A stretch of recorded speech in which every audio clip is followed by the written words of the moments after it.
messed up. All right. Let's see if this works.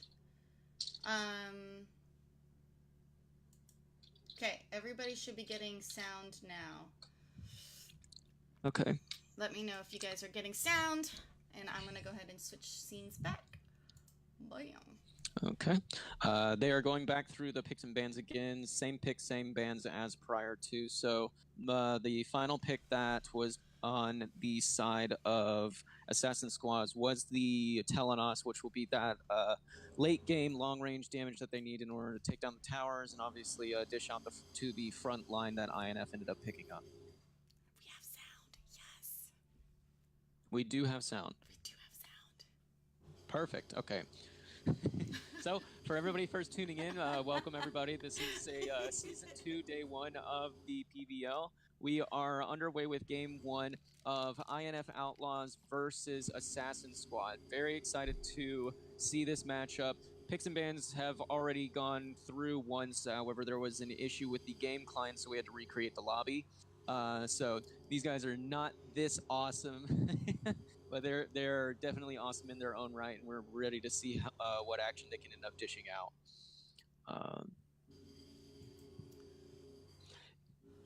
Let me share. Yeah, so I'm definitely curious how Aram is going to be able to hold up, given that they've got the Telenos back line with an Alice front line. That silence is going to be pretty nasty on her, and if she can't get to the Tel, I'm wondering if they're going to have they're going to struggle in their ability to close out these team fights. However, Assassin Squad is very squishy as a team, so I'm not sure what their intention is for being able to commit to these fights. Yeah. They didn't change the teams. They're using the same teams they had before, right? Correct. They're using the same team compositions and the same bands as prior to. Yeah. Yeah. And the Richters, I still can't believe that the Richter ended up making it through the picks and bans without getting picked up. Such a strong pick, such a capable duelist.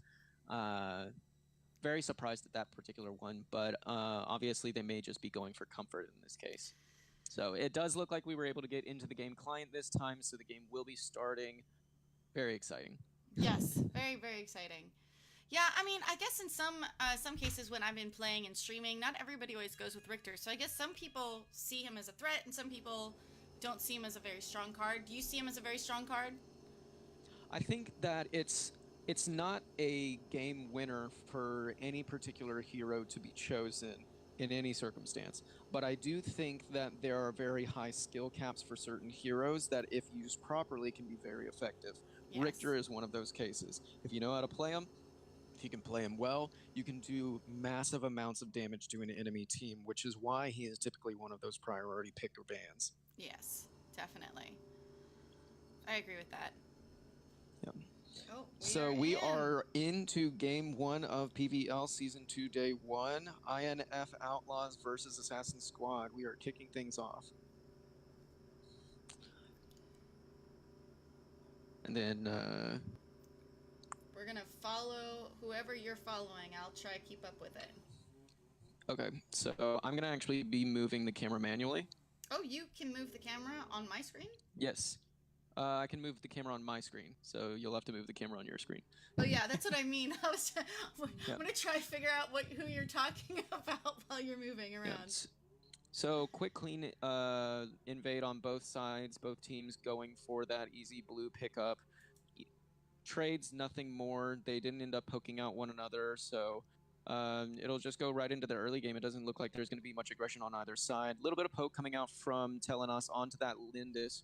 Roman getting poked down to a little bit below half, so I'm not surprised that they're taking advantage of this opportunity, but it looks like they're able to get some damage dish back out onto Telenos and Alice, turning that around with the Wonder Woman. Wonder Woman is extremely effective in the early game, so you do have to watch out for her damage potential.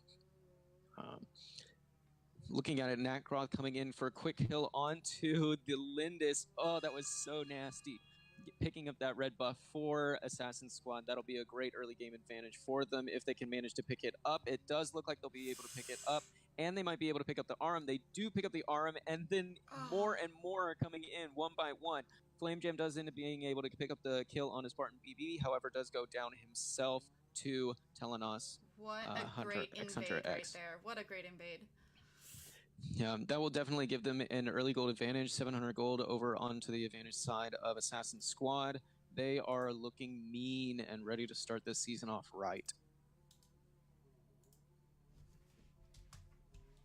A little bit of action coming out between Omen and Lubu. Lubu having to flicker over the wall in order to make sure that he doesn't get taken down by Sildra. Sildra is a very nasty Omen player. He almost mains him, I would say. So very exciting to see him on that character and see how they perform today during this game. Meanwhile, on the bottom side, Assassin Squad is able to pick up the first dragon of the game, so that will solidify their lead and get them those level 4s that are so useful in the early team fights. And the action appears to keep on coming, so they do manage to pick up the Spirit Sentinel. Sildra's actually going for a Death's Embrace onto Lubu, that way he can make it out safely. However, Roman does end up going down to Assassin Squad in the midst of that. Looking at Assassin Squad, they are going to be attempting for this top tower as an early game advantage on top of the advantage they've already pressed. 1.6k gold lead on their side already, and they just burn down that tower.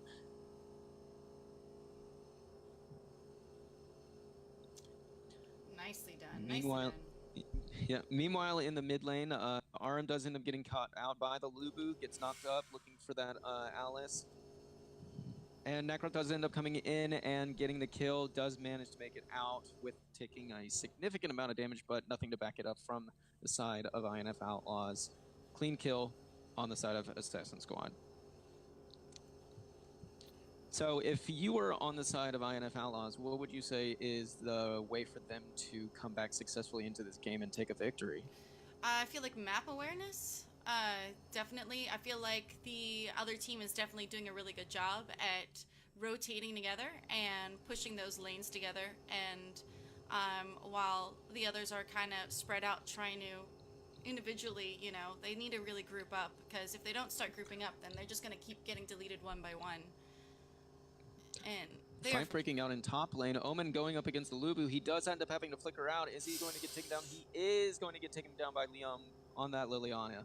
Yes, I mean, they're already so much, there's so much gold advantage going on right now, and they definitely need mistakes being made, or they need to start grouping up and figuring out a way to get that gold. Yeah, and it doesn't look like Assassin Squad is going to give them much ground. Going after the second Abyssal Dragon of the game, they will take that out cleanly with minimal opposition on the side of INF Outlawz. Pirate going in a little too aggressively. He's got to be aware of the fact that he is far behind in the gold lead right now, and he doesn't necessarily have the health available to him to where he can survive those bursts from the side of Assassin Squad. Naho's coming out with a 2.9k gold on their jungle right now, which is a significant lead over the Lindis right now. Lindis having a very tough time farming, which Nakroth is great at punishing if he gets a lead, so that will be very difficult for them to be able to get any ground back in this mid game. Yeah, Lindis is really struggling trying to get that farm right now, and feels bad, man. Feels bad. Definitely. Kali coming out with the ultimate, but doesn't manage to pick up much damage on anybody in particular. It does look like they're going to be setting up for something in the bottom jungle. Nahos is coming in on that Nakroth, looking for another kill. He does end up backing out, though, since his team is not there to support him. Ooh, that Nakroth, I mean, he is just grinding so hard. I will say, when you have like a Lindis jungle, it's like it's really hard to get like caught up when you have a Nakroth in your yard. Definitely, it's very difficult to come back in most cases when you're behind, but especially when you're a marksman and you're playing against an assassin jungle in an assassin meta. Nakroth is very strong in this current meta, so it's gonna be tough for Lindis to be able to bounce back, especially if they cannot rotate effectively and work with the team. So kill going out on a pirate. Kali will be able to get the damage out on with the ultimate. However, she doesn't really have any items to be able to back up the damage that she needs, and is a bit of a late game hero, so it's not being very effective. Flame Jam does appear that he's going to be getting caught out, though he will manage to get a little bit of damage onto the Telenos. Telenos to able to take its life and take that flicker with, in order to escape unscathed. Man, they are just reaping havoc on them right now. Yeah, 5.6K gold lead currently on the side of Assassin's Squad, with just a little bit of trading going in between Lubu and Omen on the top side right now. Not too much ground being taken on either side, except for that first tower that was backed up by the other team. Third dragon going down on the side of Assassin's Squad. They will be pushing in for the tier 2 towers very shortly. And with Darkslayer coming up in 1 minute, they will take out Roman, and they will be looking for a very, very clean objective in this regard. Silver does appear that he's getting caught out, and again goes down to the side of Assassin's Squad. Naho's looking so dirty with that Necroth, and Leon coming out clutch with the magic damage on that Liliana. I mean, do you think that there is a way for them to come back? The name of the game, honestly, when you're behind, is stall and build tanky. But I think in this regard, the difficulty for them is going to be they don't have much of a front line, and so when Roman goes in like that 1v5, you're gonna have a bad time. So I'm gonna say that this game is probably gonna go over to Assassin's Squad, but you know, weirder things have happened. Yeah, it just takes one really big mistake. I mean, and hopefully their turtle power is strong enough, but I think I agree with you on that one.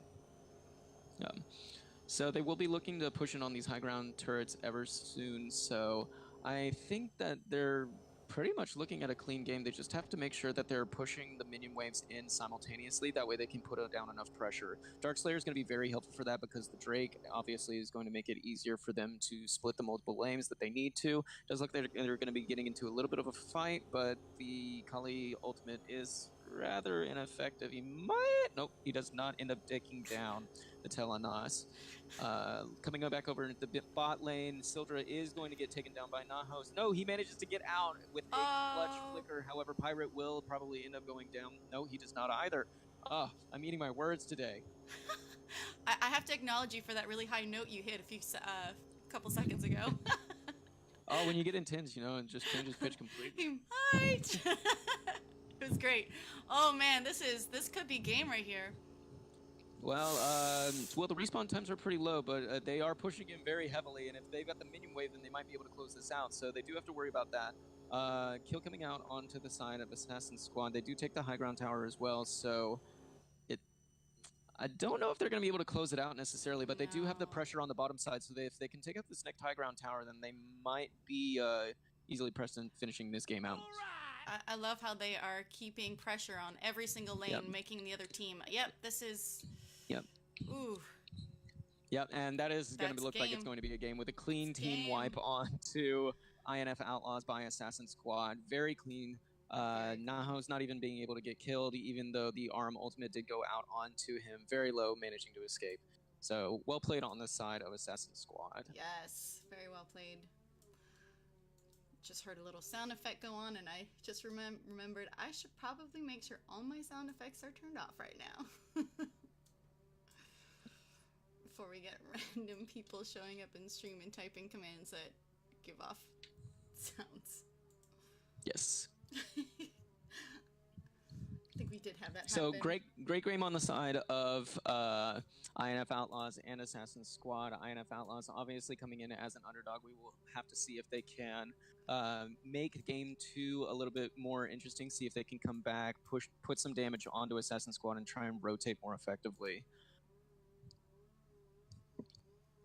Right, I'm gonna leave this up for a little bit, and then let me know when you are ready for the next.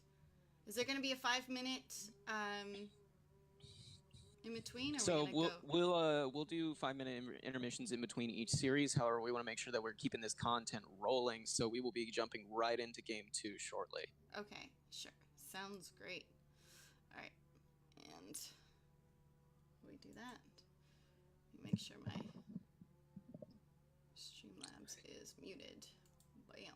Looking at the statistics really quickly, Leon obviously coming out as the MVP on that, just dishing out so much damage. Even though we were talking about Nahos the entire time, Leon just did so much damage. I think it was in the mid-30s for his team, so he was able to just punish INF the entire time they were going through. Interesting builds coming out from the side of INF Outlawz. They weren't able to really get too much done, so it's a little difficult to come back when you're so far behind. But at the same time, Flame Jam building the Rank Breaker, I'm not really sure if I agree with that, considering they were so far behind. I would have built something more tanky, something that allows them to die less frequently, considering. Yeah, I was gonna say, like, with them turtling and stuff, I see they didn't really tank up as much as what I expected. Yep. We do have a new lobby ID, so I just sent that over to you. Okay. Let me go ahead and flip screens, guys. And do-do-do-do. Let me see where you sent it. Number.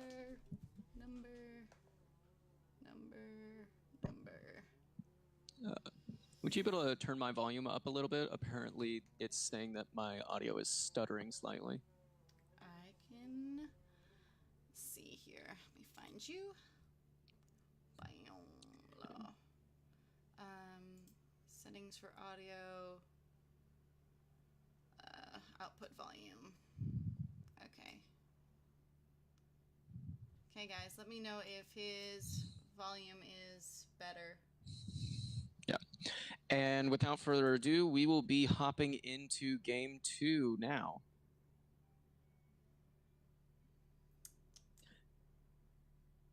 So, Assassin Squad will end up being on the blue side this time. Curious to see if INF Outlawz is going to be able to do anything that will help them get back into the game. Obviously, that was rather one-sided on the side of Assassin Squad, just being able to dominate them. What do you think INF Outlawz needs to be able to do in order to get back into this? I feel like they have to learn from kind of how the other team was really aggressive early game. They need to make sure that if they're, I guess you have two teams. One's going to be a little bit more passive or aggressive, and if you either need to step up to the plate, or if you're going to be a bit more of a passive team, then you need to make sure all your jungles and stuff like that is covered for invades, and make sure everybody is rotating and sticking together, because you don't want to fall behind that early game again. And you need to make sure over-rotating as well. You have to know when you need to be in lane, and you have to know when to be at objectives. So I think that Assassin Squad's got it pretty down, but I want to see INF perform better this round. Yes, I agree. So it does look like they'll end up coming out with the ARM ban onto the side of INF Outlawz. So ARM was able to do a little bit of damage on the side of Assassin Squad, making sure that their carries were not being as effective as they could have been. However, still being a strong pick, does make sense that they would end up banning it out. It does look like they're end up going to opt for the Omen ban as well, considering Sildra was able to maintain his own against the Lubu. So respect ban coming out from that, Sildra being the Omen main. And I'm curious to see, are they going to pick up Sephira? Yes, Sephira will be the first pick, the obvious choice. Yes. Underrated hero, very powerful, very team fight driven, and lots of utility coming out from that. Kresh coming out on the side of INF Outlawz, one of my personal favorite heroes. I'm very excited to see if they can use him to his fullest extent. Yes, I'm very curious about the Wisp, though. It looks like a Wisp with Punish? So Wisp has been used in the past for jungle or side lane due to her late game potential. She has one of the highest damages late game just because of the fact that her ultimate ability can crit. So very nasty if you can use her effectively. So I'm curious to see if INF Outlawz is going to be playing something a little more tricky than they did last time. See, I'm curious now because we've got two marksman jungles, so it's not like one's going to be more of a threat to the other like in the last game. So I feel like at least if the one team does start getting ahead, it's not going to be punishing. It's still punishing, but it's not going to be as detrimental as what it was having a Nacroth versus a marksman. Definitely, it will be a little bit of a more even matchup. Both teams do have solid late game potential. They've got a good mid game, and then the Crush the Richter, those will play into INF's early game, helping out with that. So definitely more solid team compositions. I think that both teams are drafting better if they don't pick Alistar, which they did. So if they no, never mind. Yeah, never mind. But, you know, Alistar does have his uses. It's just not in Arena of Valor.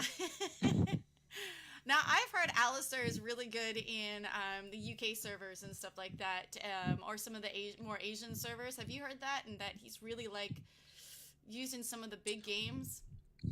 Well, he does have significant utility, but the difficulty behind using Alistar effectively is he doesn't have any movement, and once his kit is down, it's very hard to utilize him effectively.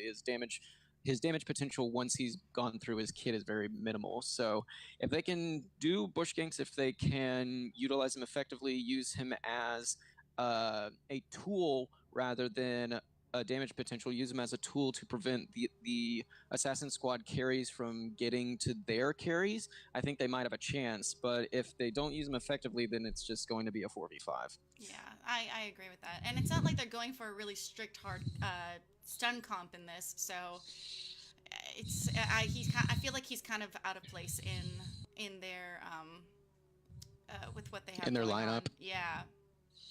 Yeah.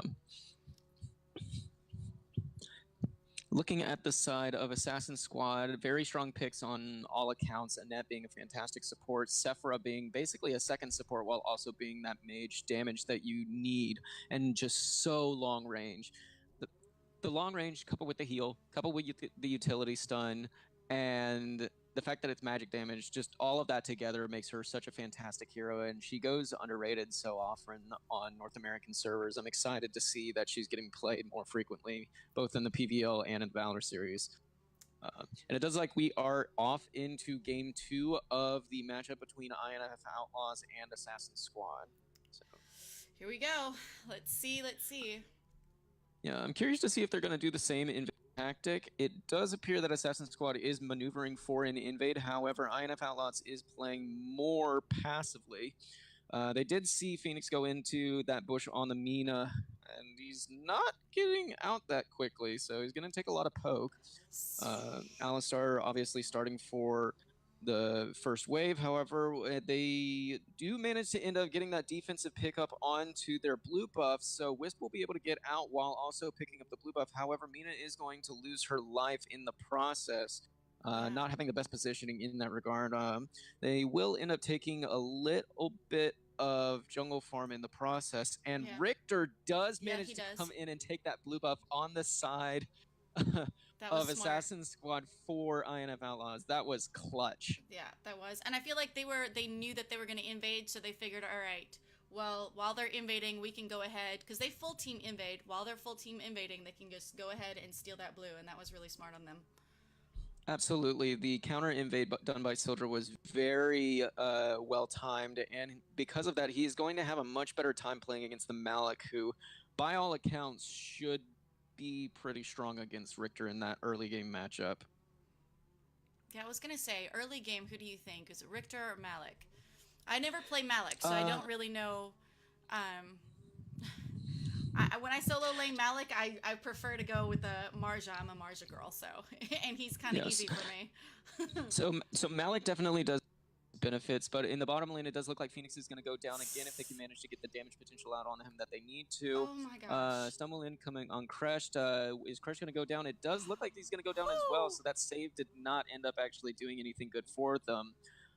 They might actually end up getting this first turret as well, so we'll circle back down to Malik, who does end up managing to get a kill as well, it seems. Wow. Good on Malik. But they will end up taking this first tower, and it does seem that Assassin Squad is not going to make this second game any less one-sided than they had in the first game. 4 kills, tower, and they're going to be taking this dragon. Insane start. And they do manage to pick up that first dragon, so honestly a good start on the side of INF Outlawz being able to pick up those 2 blue buffs and get out with minimal casualties. But they're again over-rotating, and they're not able to capitalize mechanically on the plays that they need to be doing. Mina getting caught out with poor positioning, and then not thinking through unnecessarily on whether or not you need to leave the teammate or just try and defend the best you can. Yeah, unnecessarily saving somebody costs big time. Yeah.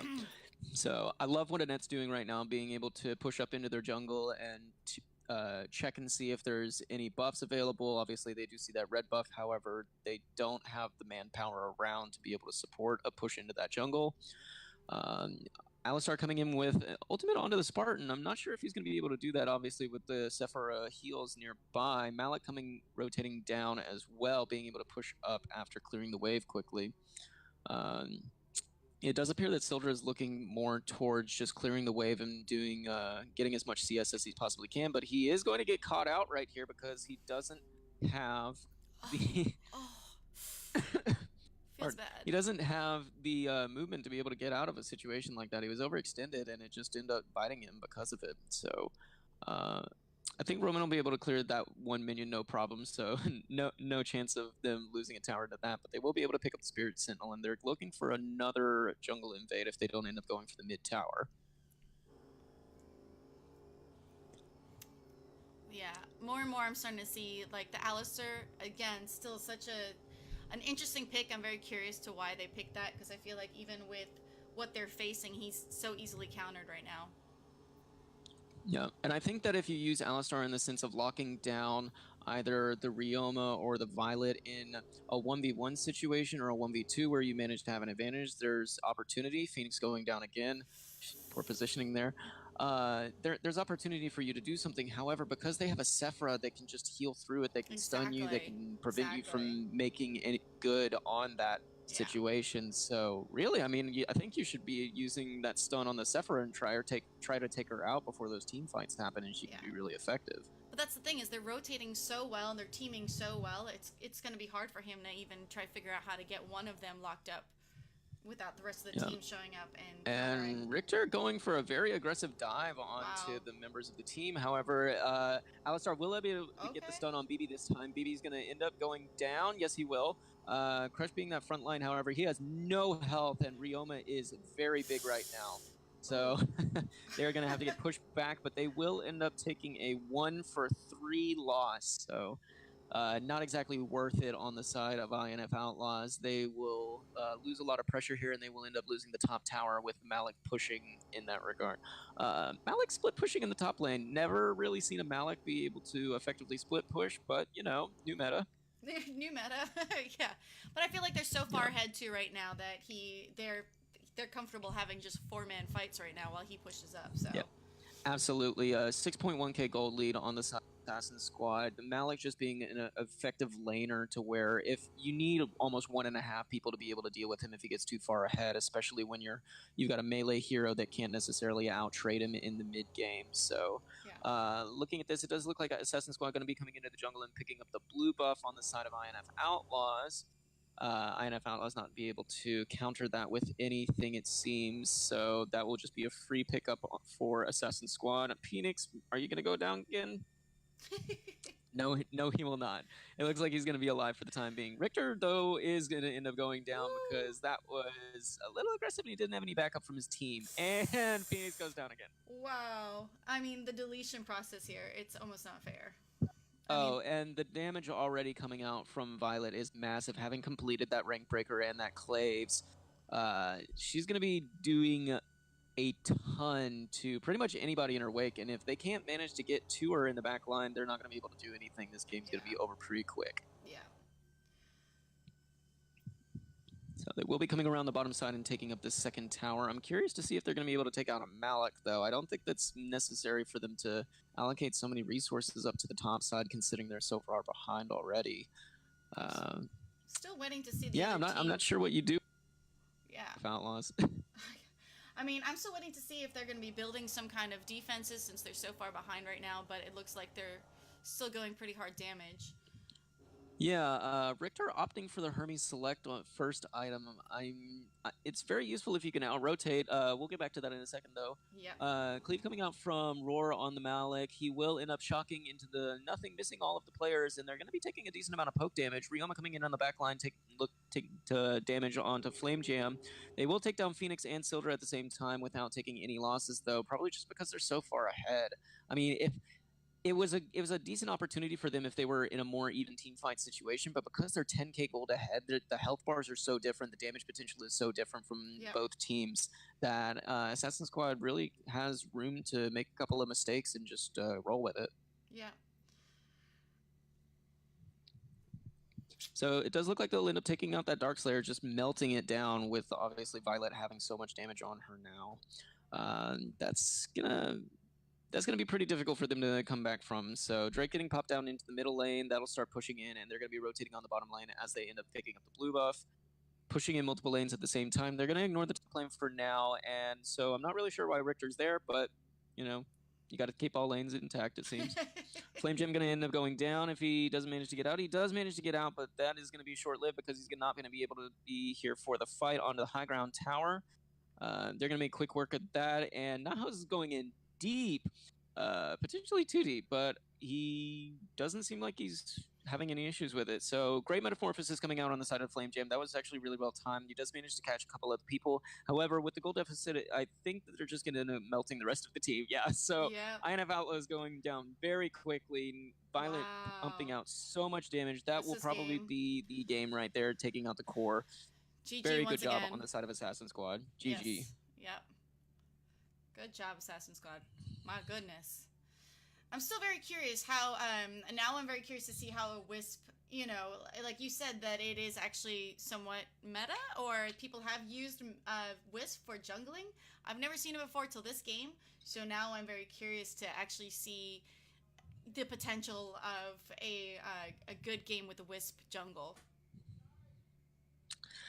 Definitely, and can be effective, but you have to be able to get to that late game, and they weren't able to capitalize effectively on just the rotating the exploits that Assassin Squad were coming out with. They took too many losses in the early game, and then they just it just kept snowballing from there. So not an effective choice for what they needed in that situation. Yeah. 0 and 7 coming out on the side of Phoenix. Obviously gonna have to work on positioning if he wants to get better and help his team out in those situations. 35% damage coming out on Roman, though. He did manage to pump out a decent amount of damage considering how far behind that they were. Hunter almost doubling his damage, though, pumping out a good 33% damage on the side of Assassin Squad. It does appear that we're not getting any game sounds on the stream. Oh, game sounds. It could... I wonder if there's a mute thing. I will have to check in and see why it's not producing sound. All right, well, that is the up for us tonight. INF Outlawz taking a 2-0 loss against Assassin Squad. We will be taking a brief 5-minute intermission, and we will be back shortly, everybody.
I'm gonna take 4 minutes real quick. I will be right back.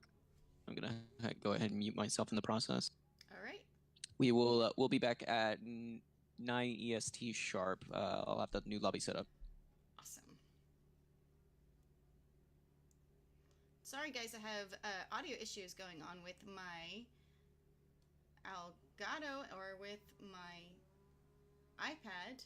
I'm not really sure what's causing the audio issues. I don't usually have audio issues. It usually plays sound beautifully.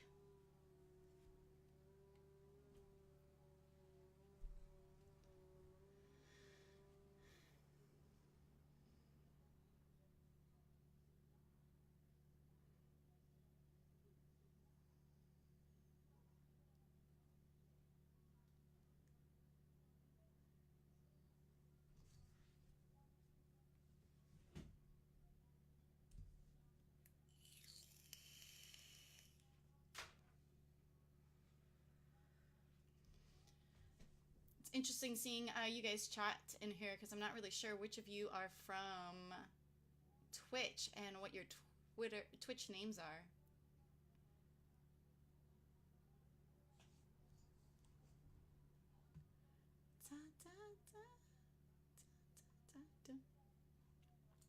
Or while we wait, we can put some no copyright sounds on. Do you want to know what 182? No, I don't want to know.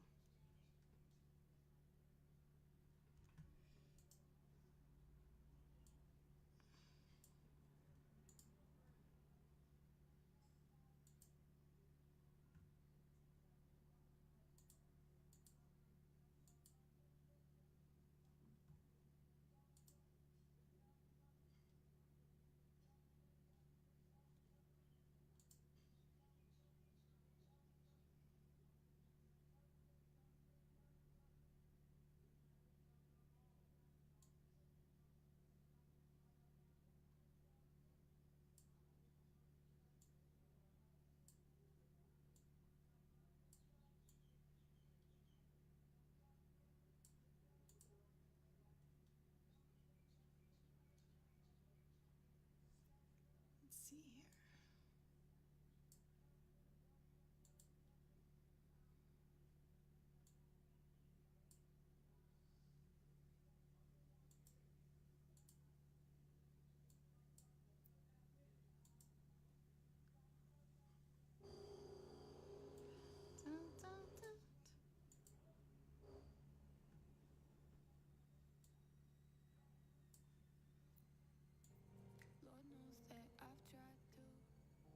All right, tell me if you guys can hear the music and if it's not too bad.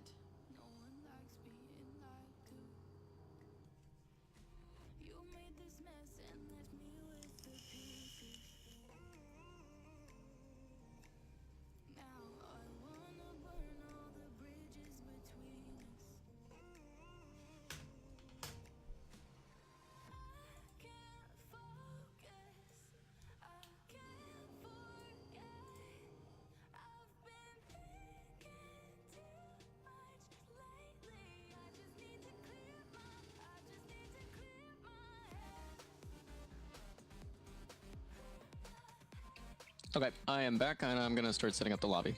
Okay. I have just no copyright sounds on. If you want it off, just tell me. I just have it so there was no dead silence going on. Okay. I don't know if you can hear it even. I can hear it, yeah. Okay. I'll turn it down. It's just because I can't figure out the game sound thing right now. I'll turn it down just a little bit more. I've sent you the lobby ID. Okay. And lobby ID. Number. Boom. Let's go. And make sure I go in here. Alright.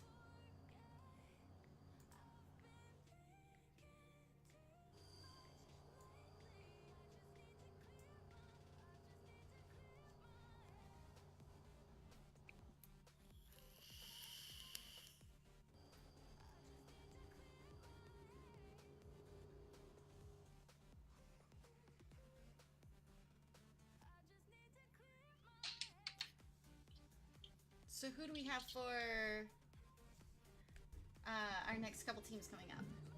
So our next matchup is going to be NonToxic Esports versus INF Army. So we just witnessed INF Outlawz play, being the academy team of the infamous guild, INF Army being the primary team. So we're looking to see how they're going to end up stacking up in this event. Do you know the teams pretty well? Have you seen them play against anybody else as far as... So I did actually get to witness NTG participate in the qualifiers last week. They did perform above expectations. I was very proud to see the organization come so far and the quality of the players to improve so much in the last few months. They've done a great job preparing for this, and I think that they're going to do well in the coming matchups. Do you think that they're more passive, aggressive, or...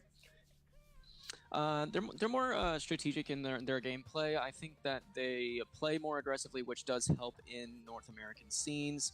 We'll see how it matches up against INF.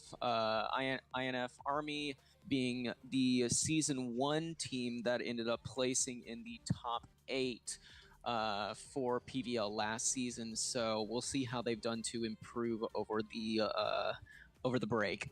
Exciting. And if you're in chat and you have a team that you are rooting for, I would love to see which team you are rooting for this coming round. Yes, guys, feel free to give out the love to your favorite teams. We're very excited to see this matchup coming up here shortly. Kea, I know you're probably coming into this blind, but do you have a team that you're predicting to win? Do you know any of the players on the teams? Okay, let me see. Who do we... Oh, I know, Chap. I'm going to go ahead and go with my boy Chap's team, just because, he's come on streams with me a couple of times and played in some of my custom late streams. So... All right, some love coming out for Chatmaster. I'm definitely going to have to go and support NTG as well. I'm very happy to see that they were able to make it into the season this year, and very excited to see how they perform. So, 2 votes in the favor of NTG. We'll see it. We'll see if they can prove us right. Definitely going to be a hard matchup though, coming up against INF. INF is looking to make their mark this week, I imagine. Okay, and then just so I'm clear, that's INF and NTG, or is that the other side? So NTG is going to be on the blue side starting out, and INF will be on the red side. Okay, so NTG is the got it, yes, non-toxic. I've just, had blonde moment, non-toxic. Got you. It happens. There we go. Just waiting on one player to ready up, and then we will be starting off game 1 of the second series between NonToxic Esports and the infamous Army.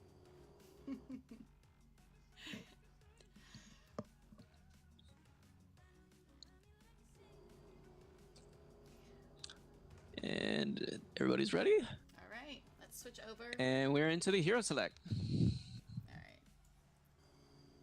And while we're doing this, guys, I will try see if I can... It shows that sound is coming through for you guys. Let me know if it's too loud. I can't hear the sound. Definitely. If you guys do have any with the audio, the video, anything that you want to comment on, please feel free to let us know. That way we can tweak it and make it a better experience for you guys. Looking at the starting bands coming out, we've got some pretty typical bands, Florentino and Elsu. I've been playing for Florentino a lot lately, and I gotta say, he is a very strong hero if you play him right, but the skill level you need, it's tough. I mean, I'm having some difficulties picking him up myself, honestly. I have yet to try play Florentino, but all I know is whenever I'm jungling and there's a Florentino on the other team, I'm usually terrified. Yeah, he definitely has some nasty capabilities. Being able to duel with the ultimate ability that he's got, he can just dish out massive amounts of damages in a 1v1 situation, so you do want to be careful about when he shows up. Also with the lifesteal that he does have coming out from the lunges, his lunge ability can heal him for, I believe it's 4% of his base health plus a particular amount depending on his attack damage. So yeah, definitely able to sustain himself through some fights. So we got a first pick Morin coming out. That is my boy, Chat, picking up the Morin. I love that Morin actually being my favorite marksman in the game. Really? Oh, that's so cool. I love Yes. how everybody's got their own personalized or their own personal favorite marksman. Yes, Morin so many devastating abilities that he can do. Just being able to stun, dish out damage. Also with the fact that he's the tankiest marksman in the game. Once he's got his stacks up, he can sustain through fights. He can kill people very quickly. He's just an all-around useful character, and I don't get to see him that often because there's obviously so many different marksmen that you can choose from. Looking at the side of INF, they're picking up Omen, great side lane split, Liliana, Lindis, Lumber. These are calculated picks. These guys know what they're doing. They're building a composition. I'm liking both sides of the table in this case. Again, guys, if you're in stream and you are, let me know if you do end up hearing game sound, because I am messing with settings as we go and trying to read off of what you guys are saying. Red team's turn to pick. So it does appear that they're saying the no game sound still. So make the sound effects with your voice is what they're saying. You want to take that one, Kaya? Wait, I gotta make the when somebody gets chosen, right? Okay. Yeah, definitely. It's great. So it does look like the entire rosters will be locked. I think the Zuka pick is really interesting coming out from NTG. They've got a lot of assassins, but I mean they've also got a Yugen to back them up on the front line, and they've got Morin, who really doesn't have that much issue if he gets into a 1v1 fight with somebody. So I think even Omen's going to have a tough time taking out Morin if they can use him effectively. So very excited to see what they can do on that end. Lumber being a great frontliner on the side of INF, coupled with the long-range damage that the Liliana and the Linus can pop out, as well as the split of the Omen. Amelie's an interesting pick. There's one interesting pick from both sides of the team, and I think that's Zuka and Amelie in these situations. What do you think they're trying to do here? Oh, I hear game sound. Yes, sorry, excited. Again, Linda's jungle, I really love her, but going against, an Irie jungle, I don't know. Again, I haven't seen that much Irie jungle since the meta has changed, and so I'm going to be very curious to see how that actually plays out. But so far, I do think the Linda's jungle, I think that ITG's team just seems, or NTG's team seems a little bit stronger at this point, but we'll see. That Lumber is so beast in that pick. Oh my gosh. Yeah, I'm definitely looking to see if they can get more into where he needs to be, because he does have a little bit of a ramp-up time. Ahri is a little confusing why he's jungle, honestly. Mm-hmm. This is my first time actually seeing Arena an of Valor. Get ever. ready. So we'll see how that Minions goes. will be deployed in 5 seconds. We are in game 1. The second matchup of the night with that versus Infamous Army. NonToxic Esports, that is. So, yeah, let's see what these teams end up doing. We got a safe start coming out on the side of NTG right now, but it does look like Infamous is going to be going for that invade, so... Pardon me. Morin's going to have to back off right now, otherwise take it for a ride. They're picking up a quick red buff on the side of Infamous from NTG's jungle, poking a little bit of poke from NTG, but they took so much damage in that initial walkthrough that they're going to have time starting things out. When you have a team invading you, do you feel like it's good if the team groups together and tries to fight off that team? Or are you more on the just let them take it and try not to lose anybody in the process? It's really situational, so teams invade, the opposing team can do one of two things. They can send one person to try and cover the buff that they're trying to take, and then they can invade on their own on the opposing team's side, or they can mount a defense. Now, mounting a defense can turn into a bit of a wild card scenario, and since teams prefer to have safer starts, they typically opt for making that clean trade and taking the other buff on the side of the enemy for themselves.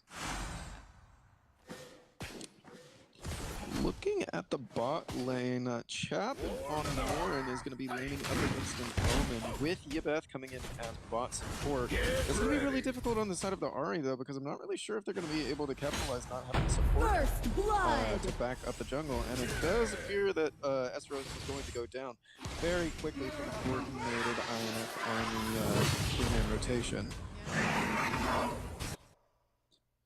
With the Abyssal Dragon coming up, the team is rotating, already starting that,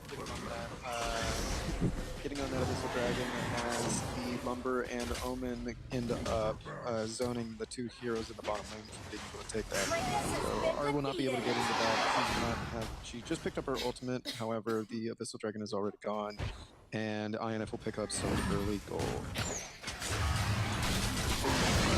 That's not really have it, so I don't know if he's going to be able to make this in the fight. They do have great on the side of Liliana going to pick a little bit. Doe's getting some damage onto him onto that Lumber, but they only end up making a one positive trade on the side of NTG. Did they end up being able to get that red buff? It does not look like they were able to complete the red buff, so with INF continuing to put so much pressure inside of the jungle, I think they're going to end up getting caught out. Not good for them to continue to be so aggressive, especially when they're down their jungle. Yeah, and I feel like Irie, she's easy to put behind, and I feel like they did a really good job invading, and that kind of set her behind, because she takes a while to start getting to that OP phase. I did not realize Doze was playing. I am so torn on teams now. Again, you got Doze, you got Chat. So it looks like in the bottom lane, Doze takes a lot of damage to the tower while Chaps puts in extra damage onto him. They will take down Doze, and they will be looking for that first tower here coming up shortly. It looked like Liliana was trying to steal that blue buff, but she missed it. I believe Chat is saying that they want the map to pan a little bit more. Pan a little bit more. Okay, my fingers will be trying to work that, okay? Pan faster! Pan faster! Must go faster! Yep, 20 seconds coming up on the next Abyssal Dragon, and it does look like INF is setting up for that. They might be putting a little bit of poke in onto the Raz in mid lane if they can. I'm not sure if they ended up seeing the Lindis. I think she showed herself a little bit, so he's going to be playing a little bit passive. Not taking any damage in the process, so this could end up being bad for INF Army if they don't get anything here, but Emily does end up getting a kill onto the onto X Chrono, who's he playing?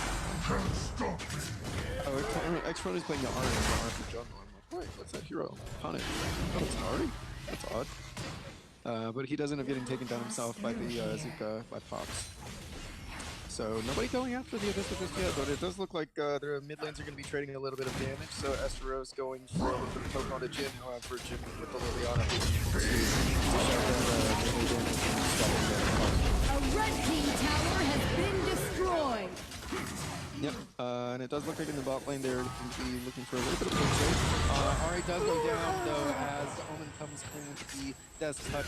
Very clutch being close back in as they keep helping the damage onto their team. I do notice that the gold is very balanced, unlike the last game where the gold was starting to really outweigh the other team so early game. Definitely, very swiftly from the side of INF Army though, so they were able to take that very cleanly. Considering that Yabeth and Chap on that Morin did not have the ultimate available, so they weren't really able to contest it, and it's just safer that they clear the minions and go back into their normal rotation. So, yes, much more even game this time around than the previous. I'm very curious. What do you guys think? Do you think we're going to have 3 matches here, or do you think it's going to be 2 matches? I'm hoping for 3. Then we get, like, nice, fun, clutch, intense times. So, INF Army go invade, try to take that blue buff. They will miss picking up any of the heroes. However, they do end up picking up the blue buff. Raz coming in from the back, though, being able to put some damage down onto Fierce. They are going to get caught a little bit, though, if they don't manage to yeah, just a little bit of poke coming out on all sides. Death coming out from either team as they manage to do that invade successfully, take the blue buff and get out. I to go down. However, Fletching will manage to get out actually, and because of the mobility of the Zuka and the Ari, they're able to pack out pretty quickly, but they do have to worry about okay, interesting Lumber ult. They do have to end up worrying about the Lindis because Lindis does have massive amounts of damage, and with having that red buff, it's very difficult to do anything. Zuka will end up going down in the process of that, but he does manage to clear the wave, so that does buy the Chrono going in, attempting to get that stun onto Liliana. However, he does not manage to as she's in Fox form right now. They are looking to push in onto this tower. A blue team tower and get has some been ground with this destroyed. Life's but a dream. There's no hope. A blue team tower So has they will been not having destroyed. that, and they will end up taking the tower. Meanwhile, Omen was able to take the first mid tower as well. Able to do that efficiently, while the rest of his team is putting pressure up in the top. Very well done on that. I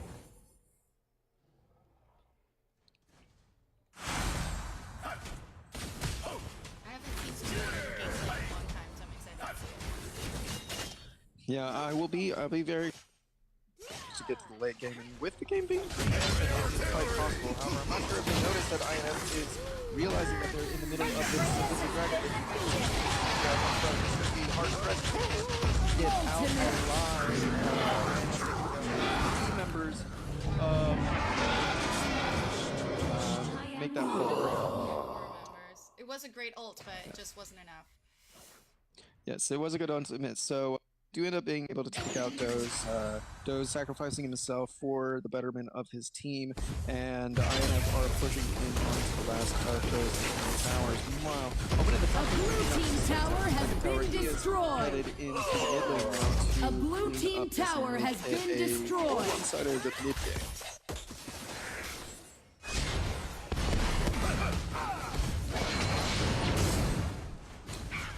Apparently the game sounds are now too loud. Okay, good to know. I need the communication, guys. Beautiful. All right, try So now. looking at this, Darkslayer is now up, and INF is rotating onto Zuka, who does not realize that he is in a very bad situation. Death's Embrace going out onto Pops, and he will go down very quickly for a loss on MTG side. And with that, I think they're going to be going straight for the perfect time. I did adjust it, so you guys give me thumbs up for good, give me thumbs down for bad, and I'll adjust more. The Dark Slayer has been defeated.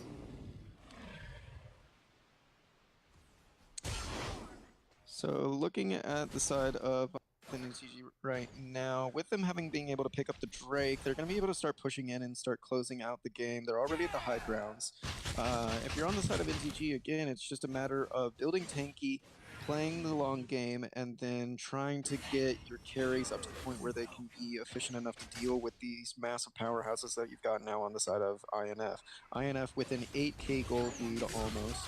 They are looking quite nasty. A blue team tower has been destroyed. Tower power is definitely going to be something put into action. Ooh, and Flexing going in very deep, taking down the Zuka, and he is diving after him. I'm not sure where he's gonna go though. He's kind of caught out in the midst of it, so he might end up trading his life. We'll see. Flexing in manages to take out Roz at the same time. A triple kill before he manages to finally go down. I don't know if that was worth it, but he wanted the booty and he went for it. A blue team tower. Well, he ended up getting the booty in that case. Doze does manage to go down in the top lane, but they will end up taking the middle high ground tower because of the Drake and the extra minion push. So, all in all, I would say definitely a positive trade on the side of 1 for 3 seems pretty reasonable to me. I agree. Everybody says better sound. Okay, good. Thanks, guys. Doze is just sacrificing himself. That way he can give them an opportunity to come back. Yeah. I think sometimes you see teams where there's people who don't want to sacrifice anything, and it actually helps if you have somebody who, for the greater good, will just go ahead and take the dive and do what they have to try to get their team. Definitely, he wants to keep us working tonight, and it looks like he's going to go back again. He is full of damage and ready to use it. 8.7k gold on Emily right now, and having finished both the Omni Arms and the Rank Banker, he is not only tanky, but he is also very angry. Great ultimate coming out on the side of Beth from the NTG, though. I'm not sure he's going to be able to capitalize it on that, though, because they do have a bit of a gold lead. They do manage to take down Doze. However, I'm not sure if they're going to be able to take down others. They do with take down Flexing, and they are coming back. Double kill. Wow, If they end up overextending, though, they're going to eat their words very quickly, and I'm going to eat mine as INF ends up pushing onto the second high ground turret and taking that down. Oh man, Irie goes down. A blue team Yeah, and that tower nasty has crit been coming out from destroyed. Lindis being able to take down Ari. And with Raz going down, that is probably going to be game 5 seconds on Onslaught. Chatmaster, but they don't have the minions. they don't have the minion push. Last-ditch effort, perhaps, for Chatmaster to go home with the gold and prevent them from ending this game. I don't know if he's going to be able to do anything, though, considering there are 3 members. He does not. Valiant effort on the side of MTG and a great first game as we continue the series. Congratulations to INF Army for being able to pull out that victory. Really exciting first game. What would you have changed if you were NTG? So I think that the real difficulty was the fact that they had an Ari jungle. I don't think Ari is effective in the position that they were using her, and I think that Crota was not able to capitalize on the assassin-esque style that Ari uses, especially considering that they already had one assassin with the Zuka there. I think that going up against an Omen, considering Omen was picked prior to the Zuka, I think it just made more sense for them to use somebody that is more bruiser or somebody that is more effective at dealing with that split push, and I don't think Zuka was the right opportunity for that. So now question, do you think, because Irie's usually a solo laner, and Zuka is definitely, we've seen him a lot more jungle, at least this meta I've seen him a lot more jungle, do you think even them switching would have been better if you had Zuka playing the jungle role, or do you think they just should have had somebody completely different for a jungle? I think they just honestly should have had somebody different. I don't think that it was an effective matchup, and I think that the double assassins that they were attempting to do would have been fine, but they just couldn't capitalize on turning the jungle into the carry that they needed. Yeah, definitely. So you say Ari, right? I'd like to say Ari. And then you say, I say Iberneth, and you say... Oh, Ebeth. Ebeth. I feel like everybody says it differently. I don't know if it's a silent N or what. I know, neither do I. I always hear it differently, even when I'm watching other casting. I'm like, wait, what? Okay. All right, so I'm just going to stick with Iberneth. Everybody's got different pronunciations. Yeah, exactly. I am sending you the new lobby for game 2. Okay, guys, we are going to switch screens right here.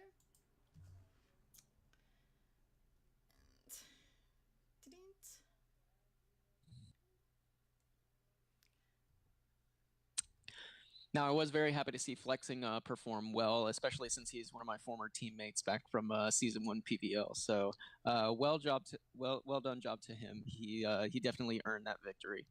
Yes. Coming out clutch with that Amelie. Not many people understand the value of Amelie, especially since she's one of the less played heroes, but Flexing has always been known for his odd choice in heroes, being a Kali jungle main. He definitely picks very odd characters, but he does manage to use them rather effectively. So it seems like he has not lost any of his spunk and interest in changing the meta.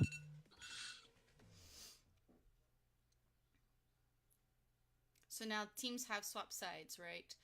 Blue will Correct. be NTG and INF will be on the red. Yes. Infamous Army will be on the blue side, on the left, and NonToxic Esports will be on the right. So I think Chap did a pretty good job at playing the Morin. I think that the difficulty was he didn't have the opportunity to really grow and scale into the position that he needed to.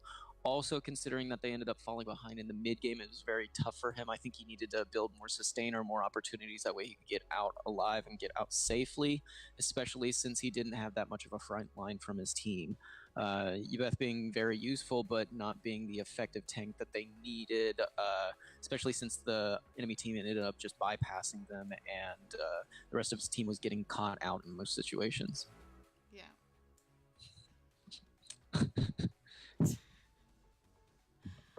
I'm excited. I'm excited to see how they are going to be coming in and what they're going to be changing in order to make sure that they try to get this win so we can go into a third game. Definitely. If you're on the side of INF, I would say that just be more controlled in what you're doing. Obviously, the aggression is very useful, but at the same time, they did overcommit in some cases, and NonToxic Esports was able to punish them for that.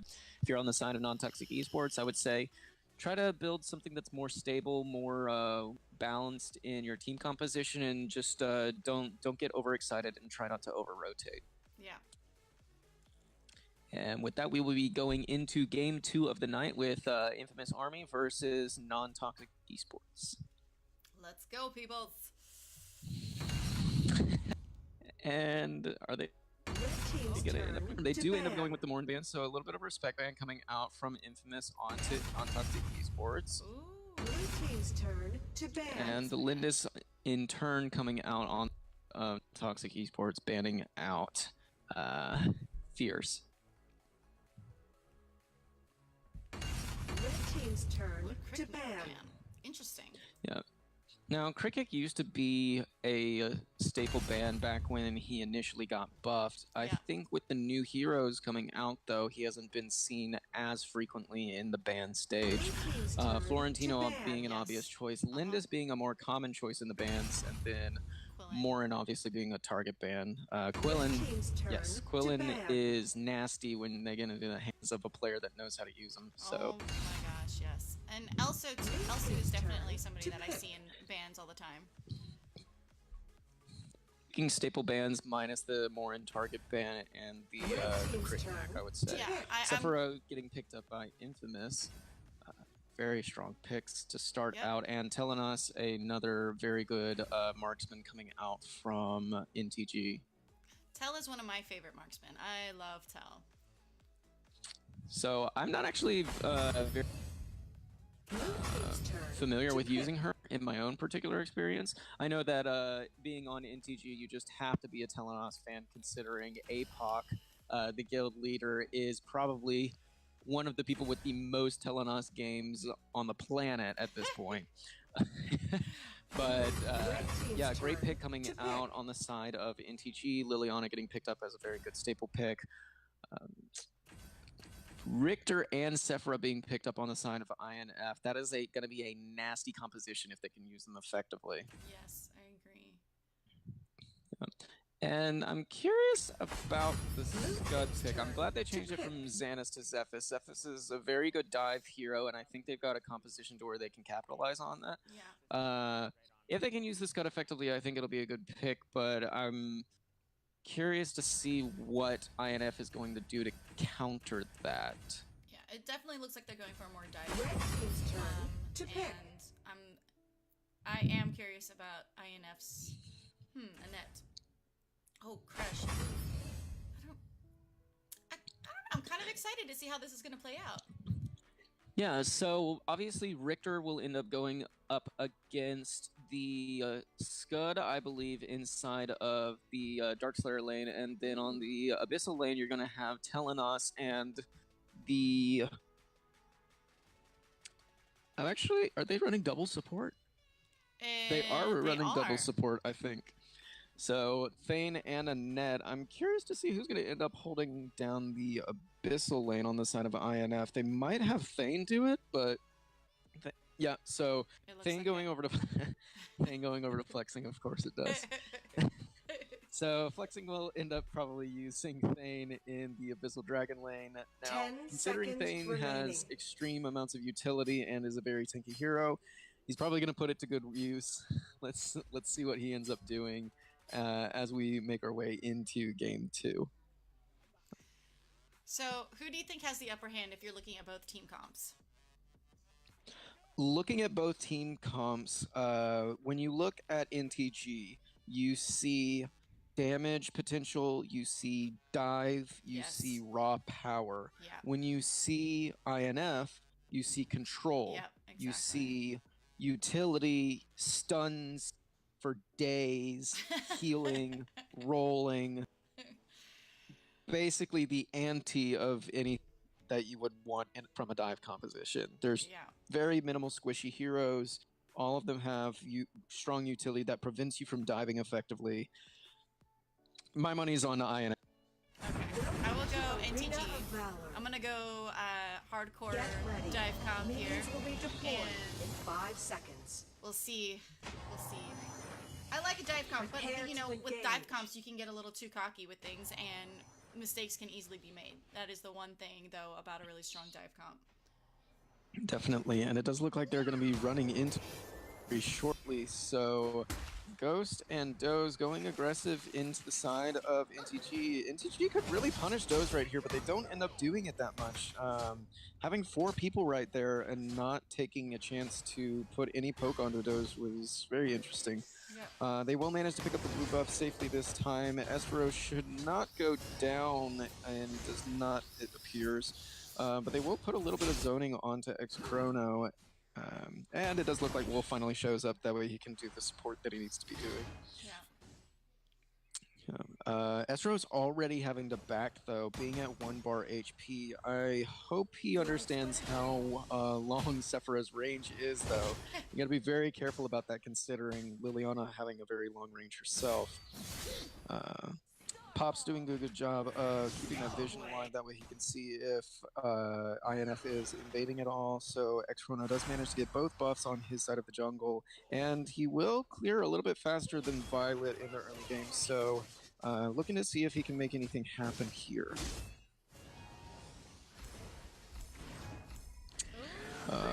Pop's getting a little bit aggressive, trying to take the pigeon away from the side of Infamous. However, he will be unable to do so. With the Spirit Sentinel coming up, I think they'll be rotating on that as NTG ends up prioritizing the Abyssal Dragon if they choose to do so. First blood. And I completely missed it, but it does look like Esteros does end up going down to Fierce. You gotta be very careful about those Violet rolls, because they're much longer range than you think they are. Yep. And I was sitting watching Talanas get jumped on. I thought she was about to go down, but she managed to escape.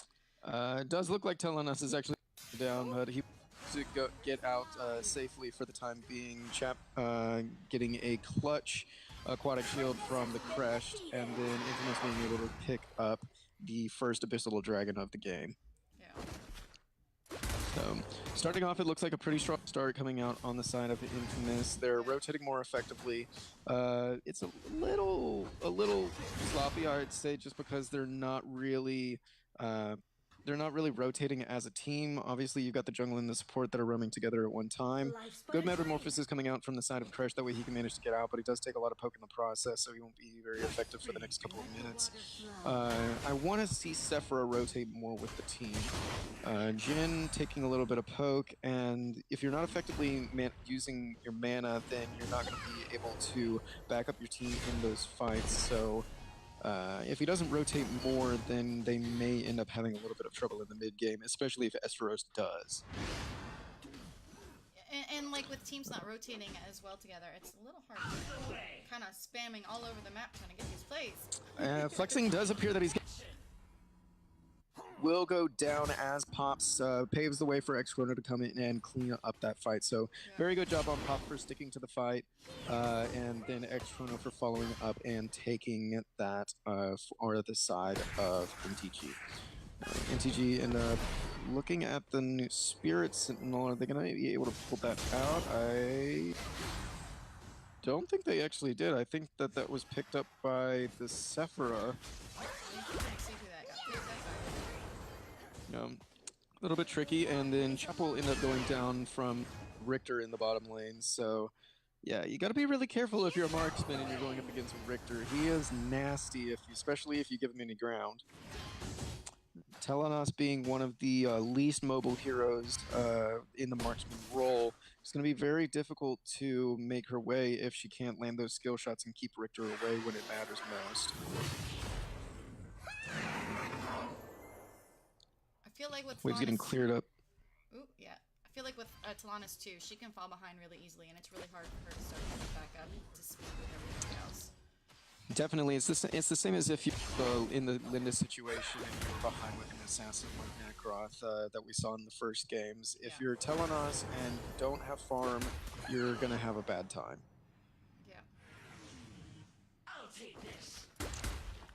Metamorphosis is coming out from the side. Wolf They get a little bit of dive onto those, but they don't manage to get anything substantial. Doe's coming out and popping his ultimate as well. That way he can make a quick escape. A little bit of poke coming out from Esteros onto both Fierce and Doe's. However, they will just clear up the waves and then work their way back. And Flexing does manage to get a kill onto Pops with that Thane. Don't underestimate the Thane, guys. Don't count him out just yet.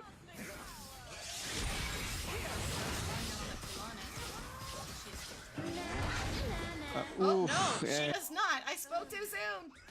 Yeah, you if you got a Violet in the bush, you 2 in the head, and Chap ends up going down pretty quickly from that roll, and the ultimate coming out from Fierce. So it does look like they're going to be able to take that first tower down. Zephyrs need to be a little bit careful about that. He's got a little bit of ability though, so he can get out safely. And they will be headed for the next Abyssal Dragon of the game, the third Abyssal Dragon, going to the way of INF.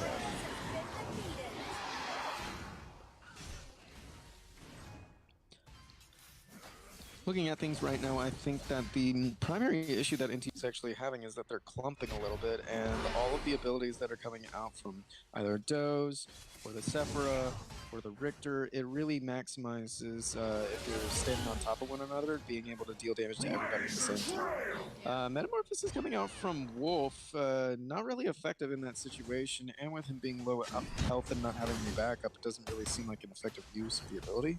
No. So it will go down right as he ends up getting into the mid lane and won't be able to punish Sephira whatsoever. I thought that was an odd time to use his ult for sure. It's a little premature.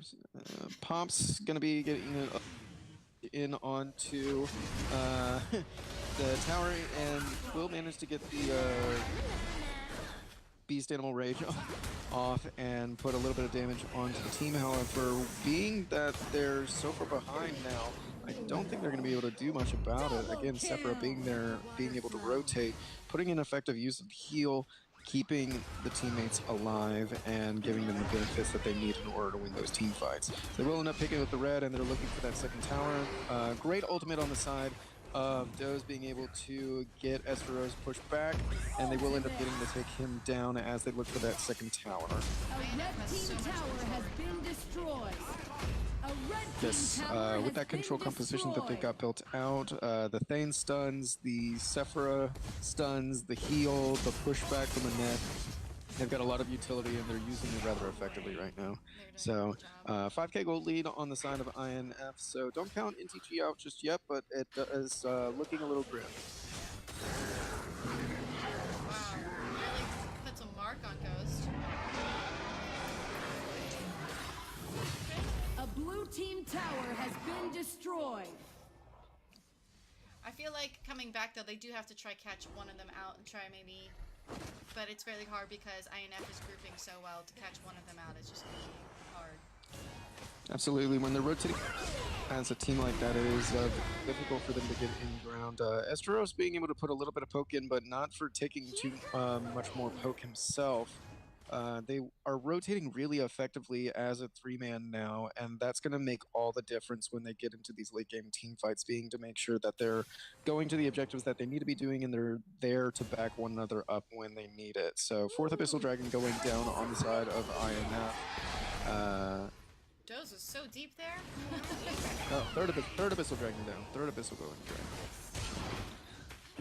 They will get a little damage on the chap. He's got to be really careful about his health. He does not have anything to deal with that Violet, and Violet's damage is stacking up, already having completed that rank breaker, and she is looking to get a clave soon.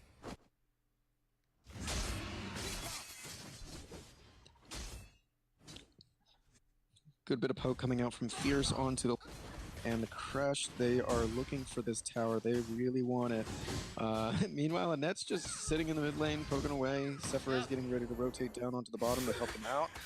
Richter does end up taking down Esteros, and Wolf will look at pushing in on the Ghost. However, he is by himself, and he is going to end up going down as well.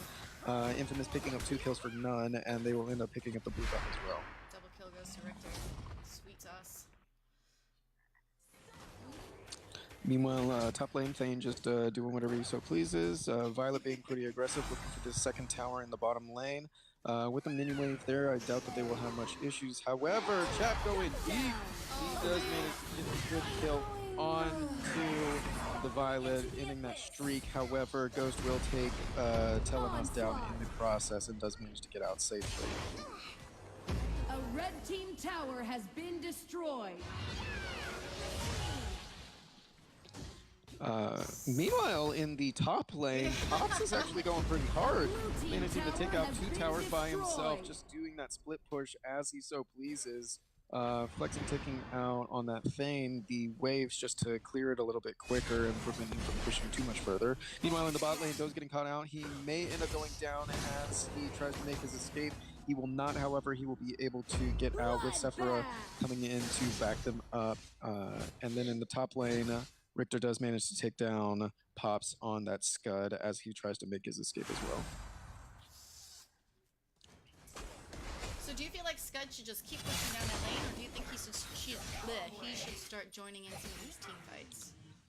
I think when you're definitely need to make sure that you're adding enough to team fights. However, that split push is giving them the pressure that they need in order to take some of these fights. Flexing will end up going down as eventually as he overextends and tries to be a little bit too aggressive. He's being punished for that. Tower has been destroyed. Great metamorphosis coming out from Wolf on that. That is an awesome play, taking down Jin on that Sephira. They do have to watch out for Ghost in the back, though. If he doesn't take down Esperos, he's going to have a bad time as well. And Scud is here now. They should be able to get out of this safely. Great use of the Richter dash, being able to hop over the wall and take out the Liliana. I don't know what they're going to do right here. Yeah, INF actually managed to turn that around pretty effectively, so well done on Ghost, on that Richter being able to capitalize on the situation and get some kills in the process. He does not end up dying. I feel like it was a really good ult, but then the team kind of evaporated, and the other team, INF, ended up capitalizing on them splitting two of the other lanes. Yeah, I think with Ghost being so far in the back line, they could have collapsed on him, made more of a positive trade for themselves, but they did not, and they ended up getting punished for that. Yeah. So all high ground still up on the side of NTG, so we're going to see if they're able to come back. However, we are approaching late game, and the Omni Arms getting picked up by Violet means she's going to be dealing massive amounts of damage, more than she was already doing, so Chap's going to have to watch out. With them pushing in on the team not being in the base, they might just end the game if they don't pay attention to what's going on. Extrona taking a lot of damage. Wolf coming in the back with a metamorphosis, however, he's by himself right now and doesn't have any damage to back himself up. Chap coming in with the back to support him, okay. Taking a little bit of damage in the process, but none of them end up going down. Esther is going down at the beginning. 1 for 0, and they do manage to get the first high ground tower. So all in all, not game ending. However, Pops is in a very bad position, and he is probably going to go down that game. Yes, he does. Yeah. I saw him get caught, and I was like, there's no way he's getting out of that one. I mean, in that situation, what do you do? For Scud, I would have run towards their base. Yeah. Yeah. Try and stall, get more time, make them run around and waste time. That way your team can recuperate, give it a little better opportunity. Chap ends up using his ultimate on the Telenos. Not sure what that was for. No wave clear to be had in that switch. Esteros again taking a damage. Violet can half health them in one shot, so you do have to be very careful about that Violet damage at this point. Yeah, definitely. Violet damage is scary this game. This Yes. I believe she is one of the high damage marksmen in late game, if not the highest. So very nasty if she can get full build, especially if she's ahead of you. Yeah. Good ultimate coming out from Sephira. However, Sephira will be able to walk out of that unscathed, minus a little bit of poke. NTG is rotating more effectively, and they do have good opportunity to take some damage onto the members of INF, because INF is rather split right now, but I'm not really sure why they're not taking it. And they're letting INF walk away.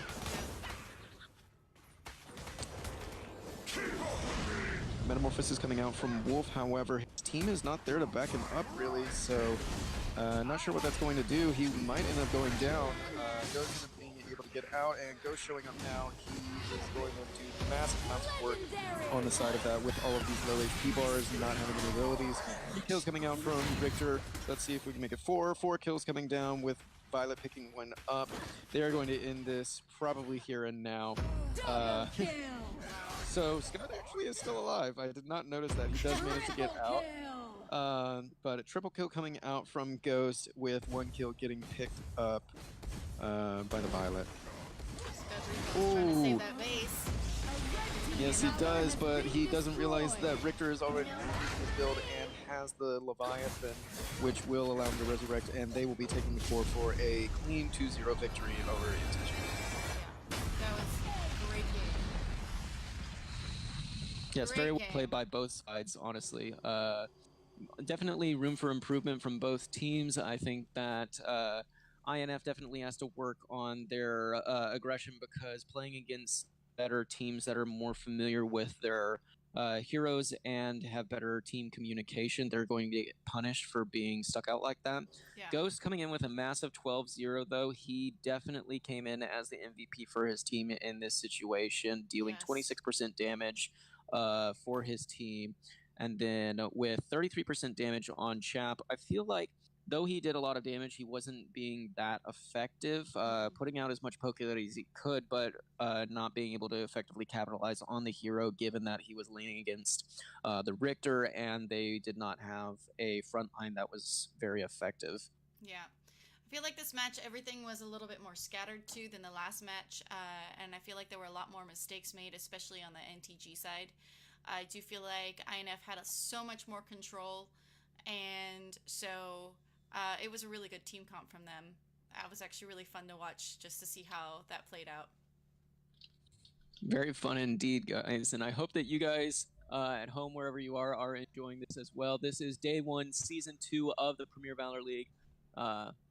Definitely hope that you're enjoying what we got in store for you. Coming up shortly, we do have round 3 of the night, which is going to be BMGaming versus Dino Riders.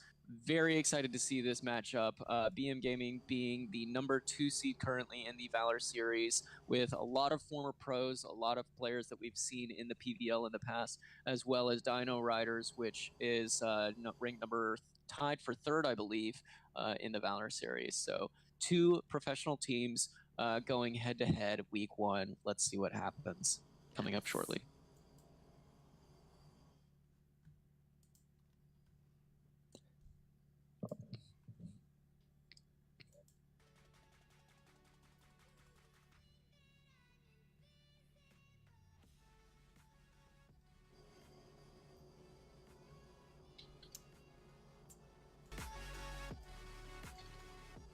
Oh, very loud. Sorry. I'm trying to you're give good. them some music. And it's like when, because I'm doing the no copyright sounds, and there's like a little volume meter, and I just touch it, and it was like, bam! Like, no! Like my eardrums. My eardrums. I'm it's excited all to see Dino Riders. I remember them from the Valor series, and I have not.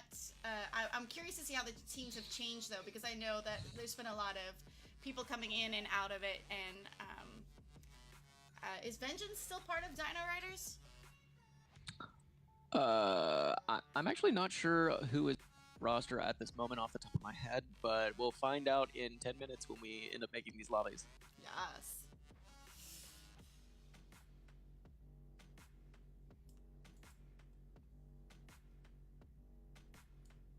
I think you may be right, though, in saying that Vengeance is actually on Dino Riders. No, he used to be.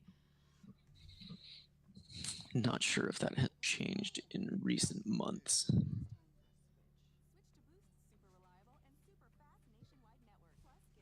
Yay for ads. Yay for ads. Snaps for ads. You know, that's the one thing about ends, no copyright sounds. No. I will be right back. I am going to grab some food. Would you like anything? Sure, I'll take a hamburger, please. I had 2 earlier, so no more hamburgers for tonight. Darn it. Enjoy.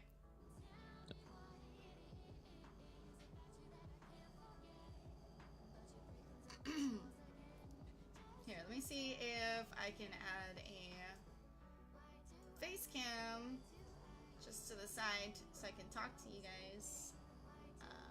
Video capture. Let's put it right here. We don't want to cover the logo. That side, maybe? Alright.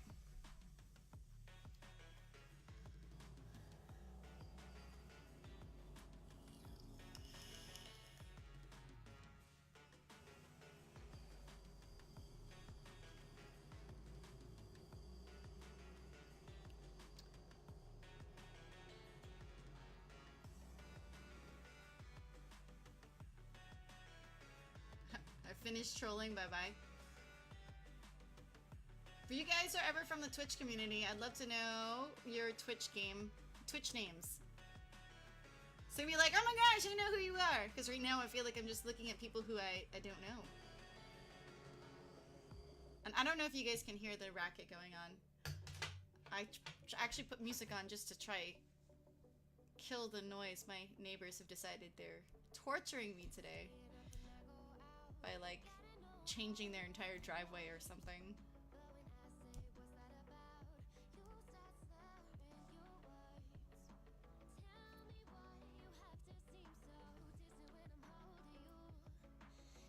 Hamburgers are good, especially with bacon.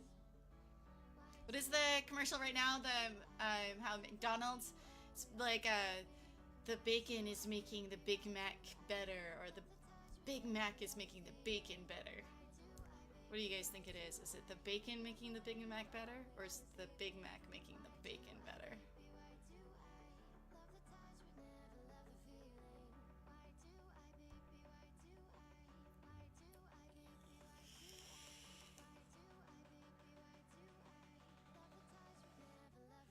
There's no question, bacon makes everything better.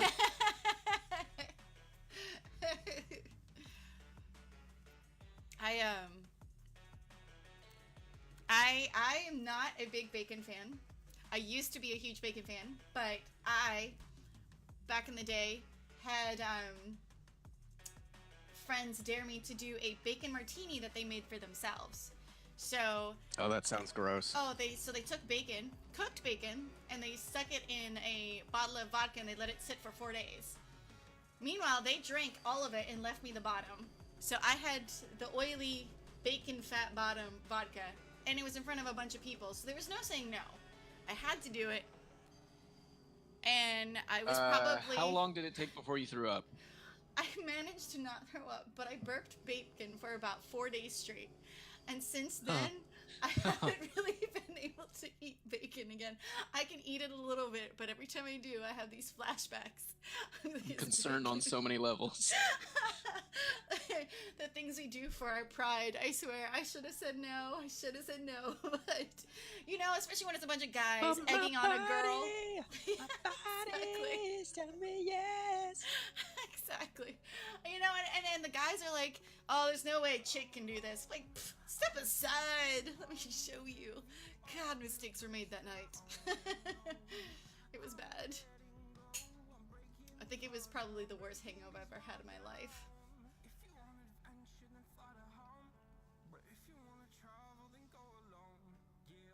So if you take anything away from this, kids, don't drink in excess, especially when bacon is involved. Well, don't drink in excess ever. Yeah. That's another good thing. Mhm. But bacon does not go well with that either. No. Yes.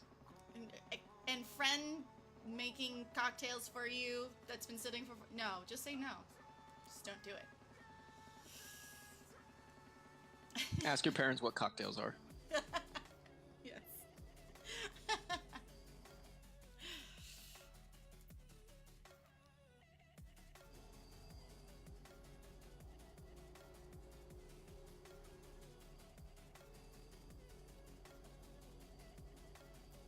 So when did PVL start doing Facebook streams?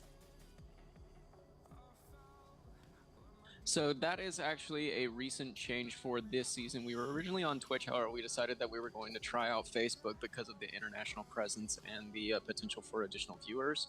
Obviously, Twitch is the fan favorite for North America. However, with the viewership being quite low for Arena of Valor specifically, we wanted to see what we could do within international community and wider viewer base.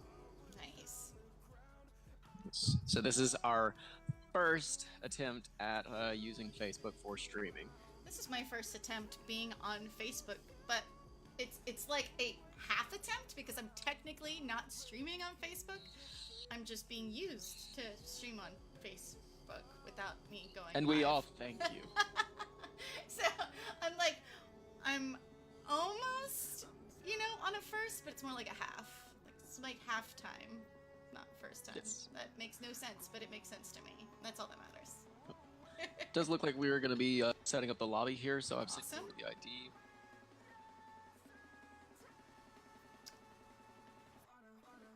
Alright. Number. Sorry guys, I weird and have to say without saying it, so I don't lose my place. Alright. We ready. Facebook is different. It's definitely takes some getting used to. I know I help, I don't know if anybody knows Clash of Dash from more the Clash of Clans or Clash Royale games, but he streams on Facebook, and he's been streaming for about a year, and it's been some getting used to.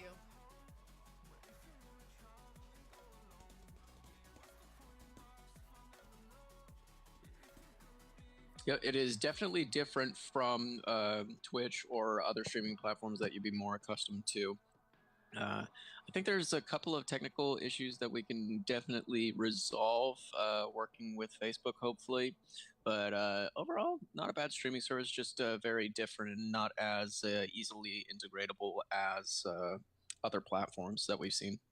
I do know Facebook is, really trying to up their streaming game because they want to really be the dominating force in streaming. So they've really put a lot of money into changing the streaming platform.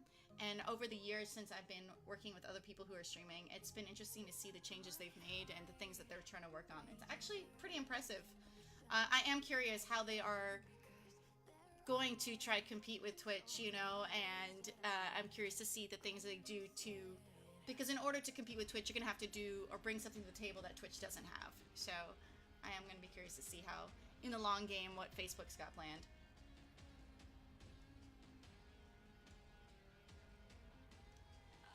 I do as well. I mean, with a lot of different streaming services coming out, though, it's definitely anybody's market at this point. Yeah. I know Twitch, the one thing that Twitch's downfall is they don't really put a lot into the mobile side of streaming. So I know some platforms are trying to take advantage of that and try to create a really good mobile streaming platform. With mobile coming up in the gaming industry, like really fast and hard, it's going to be interesting to see what comes up. Definitely, mobile is the most widely available and scalable model for both gaming and general app usage worldwide. So if you can't adopt the technologies that you need in order to use that software, and you can't adapt to the desires and needs of the player bases, then you're definitely going to be falling behind. So I'm hoping that Twitch can do something, because historically I love Twitch. I've been using it for almost a decade now. Yeah, I don't want to see them get set aside for other players in the market, but they definitely will if they don't adapt. Yep. You tried gaming stream on Instagram? How did that work out for you? Oh, loud child. I couldn't imagine.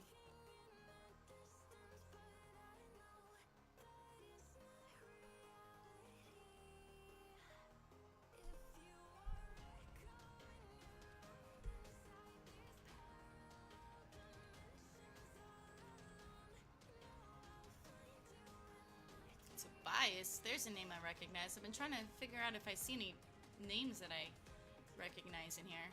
Zeus I recognize too. ALG Beast. Oh.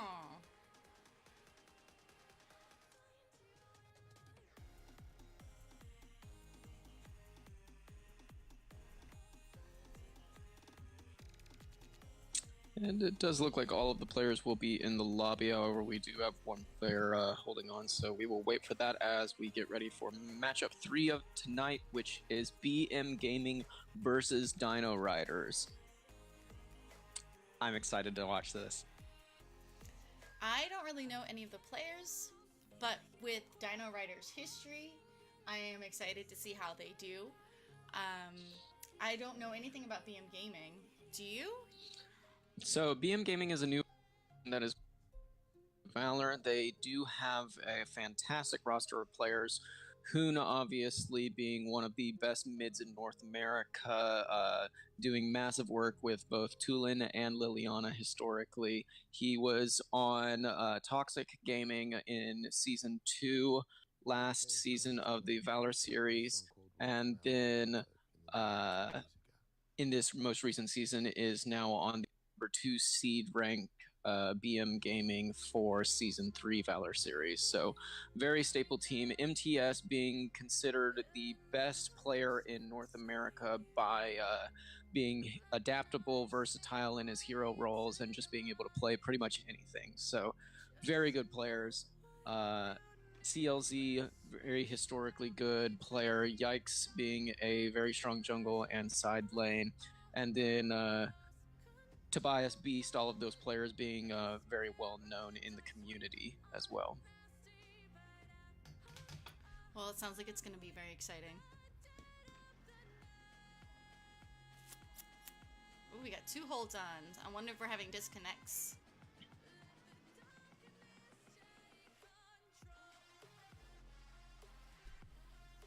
It's definitely more specific to non-mobile games.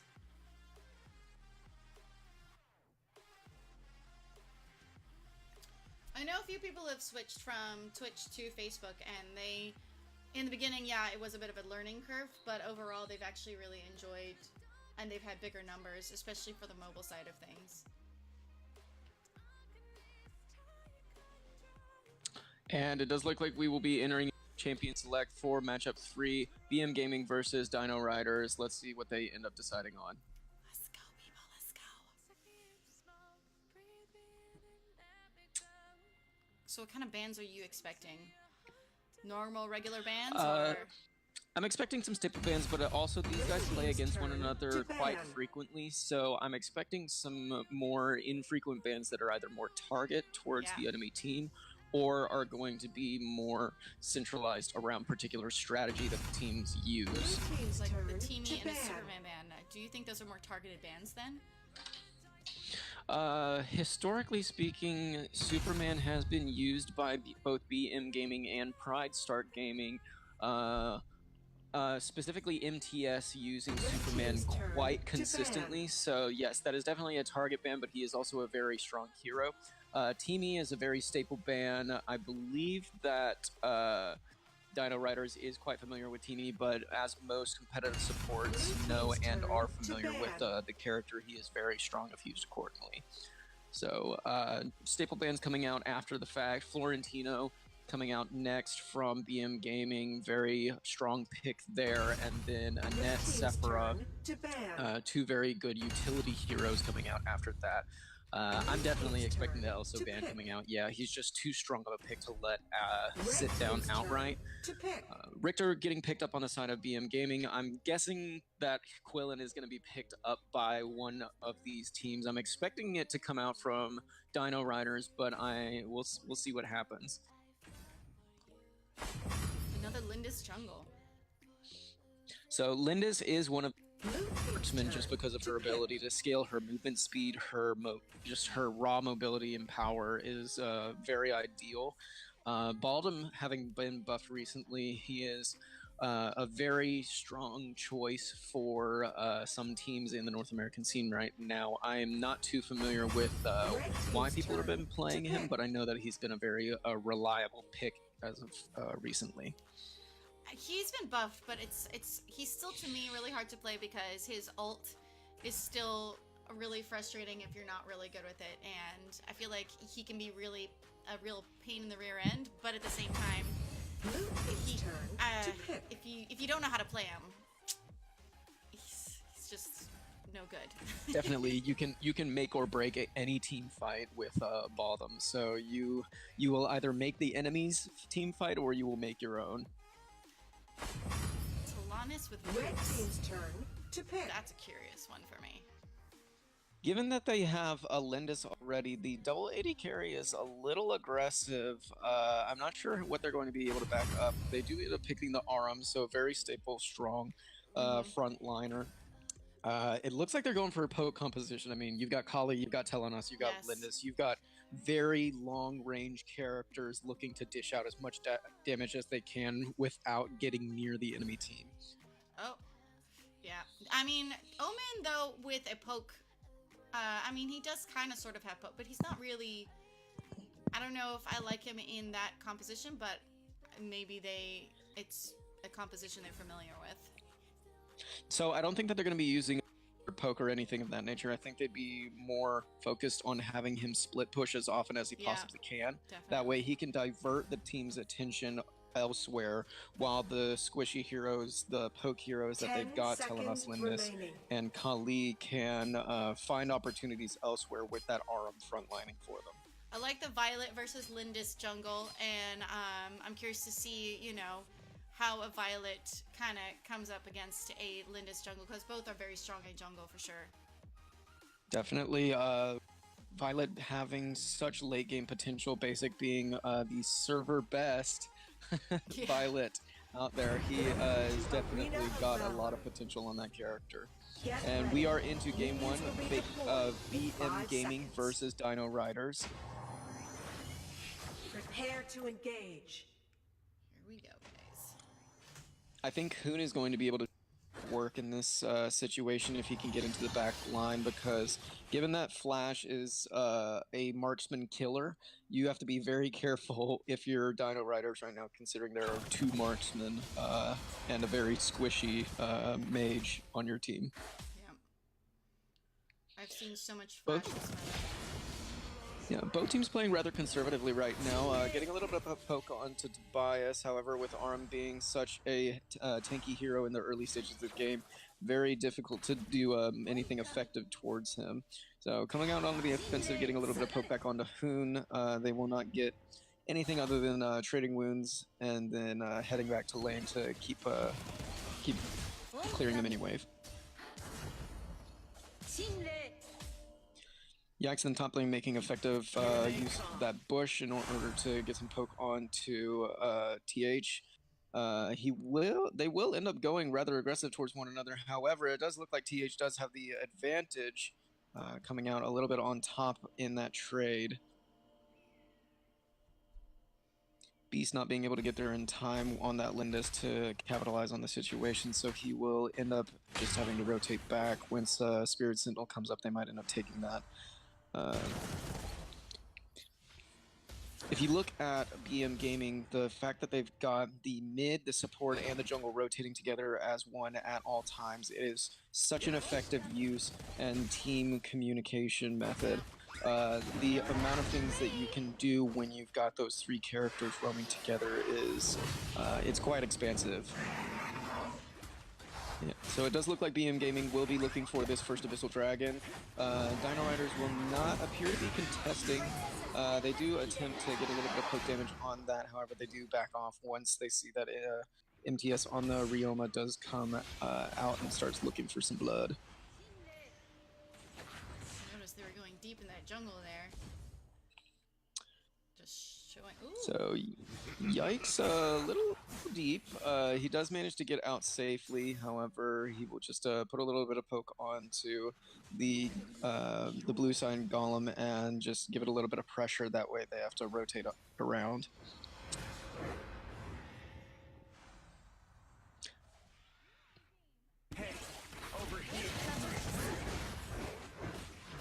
Low engage coming out on the side of gaming, but they're not able to really get get too much damage in. A little bit of poke, but nothing too effective. Counter engage coming in on the side of Dino Riders. They will manage to get that long range poke that they've been looking for, and good ultimate coming out from Tobias on the side of the Dino Riders to pick up the first kill of the game on the Triumph. Yes. It was a beautiful ult. Yeah, perfectly timed that way. They were able to get him before he was get out of range. Not too far out of range though, considering the length of which these characters do have available to them. And it does look like they'll be setting up for. They might actually be backing off, but it would be a good opportunity with Richter pushed so far up for them to take advantage of the situation. With the level of players that you've got available right now, it is very difficult for either team to want to commit to anything in particular. They Flash going in deep onto Lindis and Colleen, but will not be able to pick up anything in particular. Tobias will, however, go down to Hoon and Triumph as they manage to continue engaging MTS, going deep and taking down Zeus at the same time. So they will end up being able to take down 3 of those players and pick up the blue buff at the same time. That was very well played. Great start from BMGaming.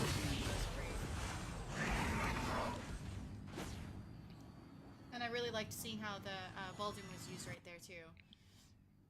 Definitely. Being able to offensively use the ultimate in order to close off 2 of the members while they were able to focus down the other. Fantastic use of that ultimate. Very utility driven.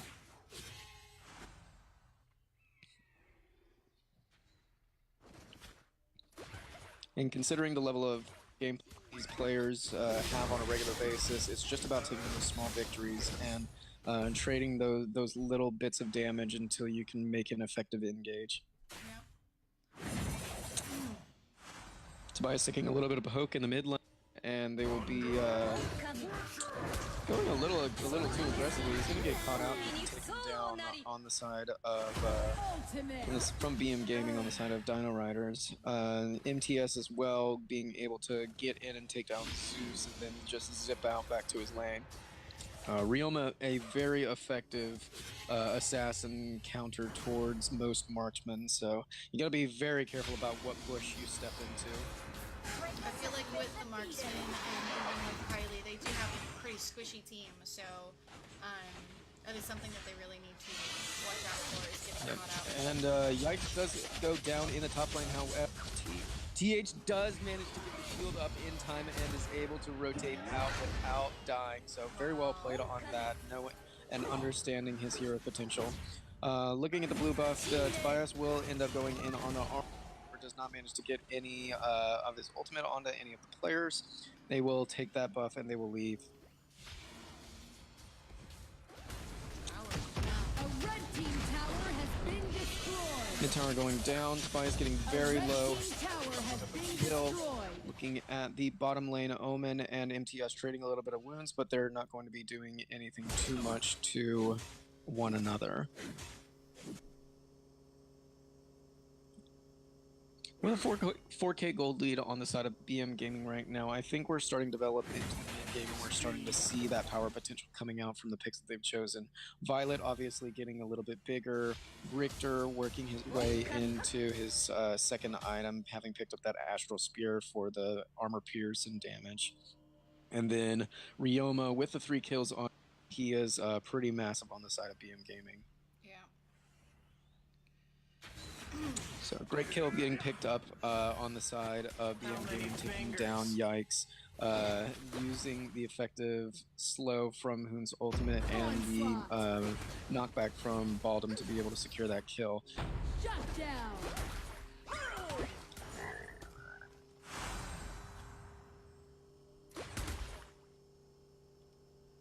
I do love watching BMGaming's rotation and seeing how they are rotating so effectively together and taking A advantage red team of tower has been just slowly destroyed. taking gold.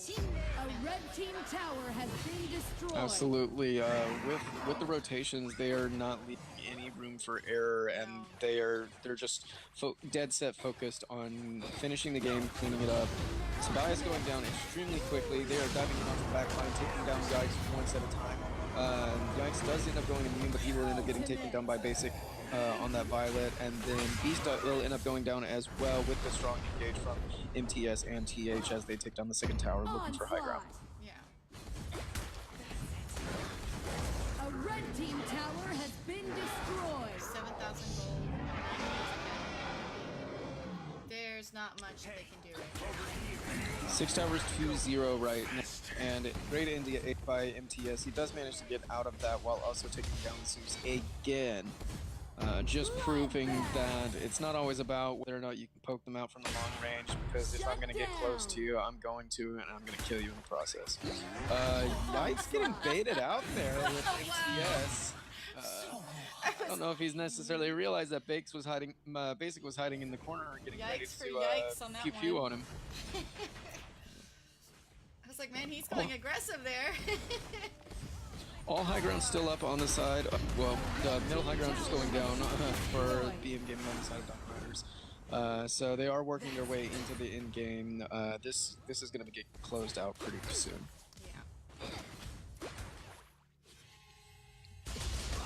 Great ultimate coming out from Great. Oh, yeah. that Kali. And another Death Embrace coming out from Yikes on to take out Triumph. However, he will go down himself. They do manage to trade 1-for-1 with MTS being extremely low, and they are pushing back into the jungle to try and take some ground back. Hoon coming out on the flash to try and get a little bit onto him. Gets stunned by the Arum, taking a little bit of poke in the process, but no death.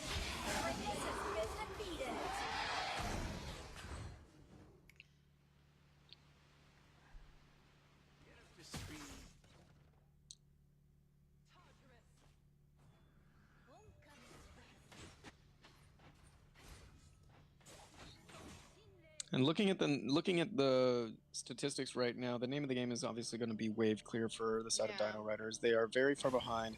They have a lot of ground to recover, and I mean, realistically, they should be going to contest the Darkslayer right now, but if they're not pumped up to be able to do so, BMGaming is just going to take that away. They're going to have the Drake now, and they're going to have the health regen that they need to be able to close out the game.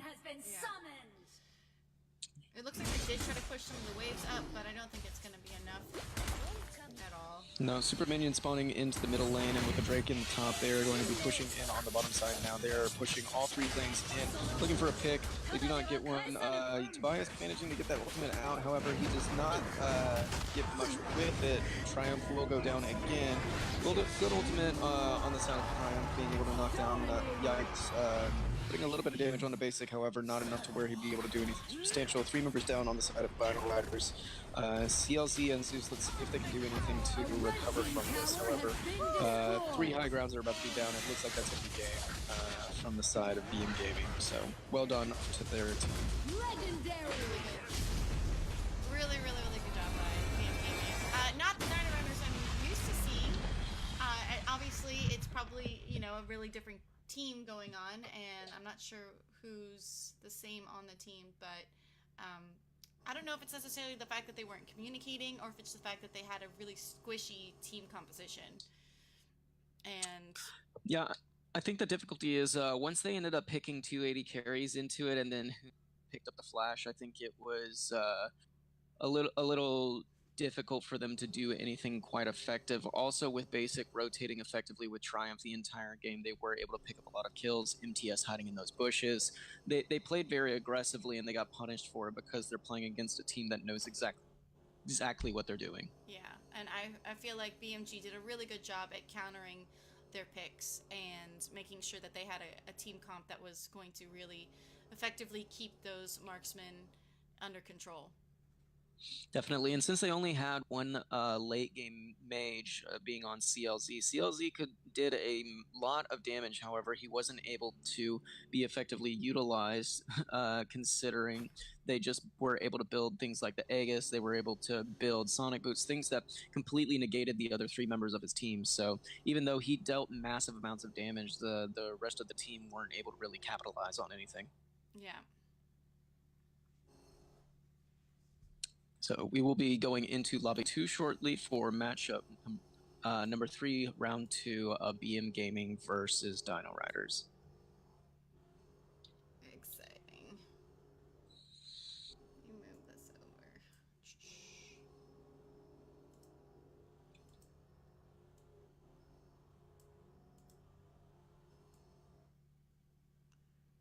Go. Put some music on for you guys. There we go.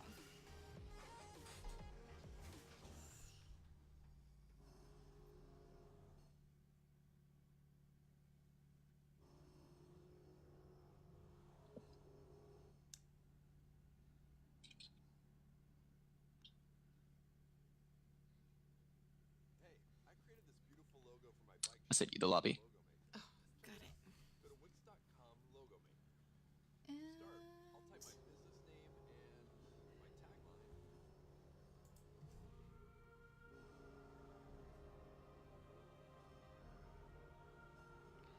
Dun, dun, dun, dun, dun. All right. Ooh. Filled up. Everybody is ready to go on this one. Yep, they are ready to go. So, guys, we are go ahead and dive right into Game 2 of BMGaming versus Dino Riders. We are in picks and bans now. So, coming up from the last game, I think that Dino Riders to take a new strategy to the game. Poke comp did not really work out for them in their favor. They didn't really have the front line that they needed to deal with the bruisers, the people that were sitting in the jungle, just waiting to take advantage for them walking into the wrong spot. Again, staple bans coming out from both teams, understanding the potential for MTS to just pop off on that Superman, Teamy being that staple ban, and then you've got your normal Florentino, Elsu, probably the Richter, Quillen, that kind of stuff. I'm curious if they'll see the Sephora ban this time. Yeah, curious about that too.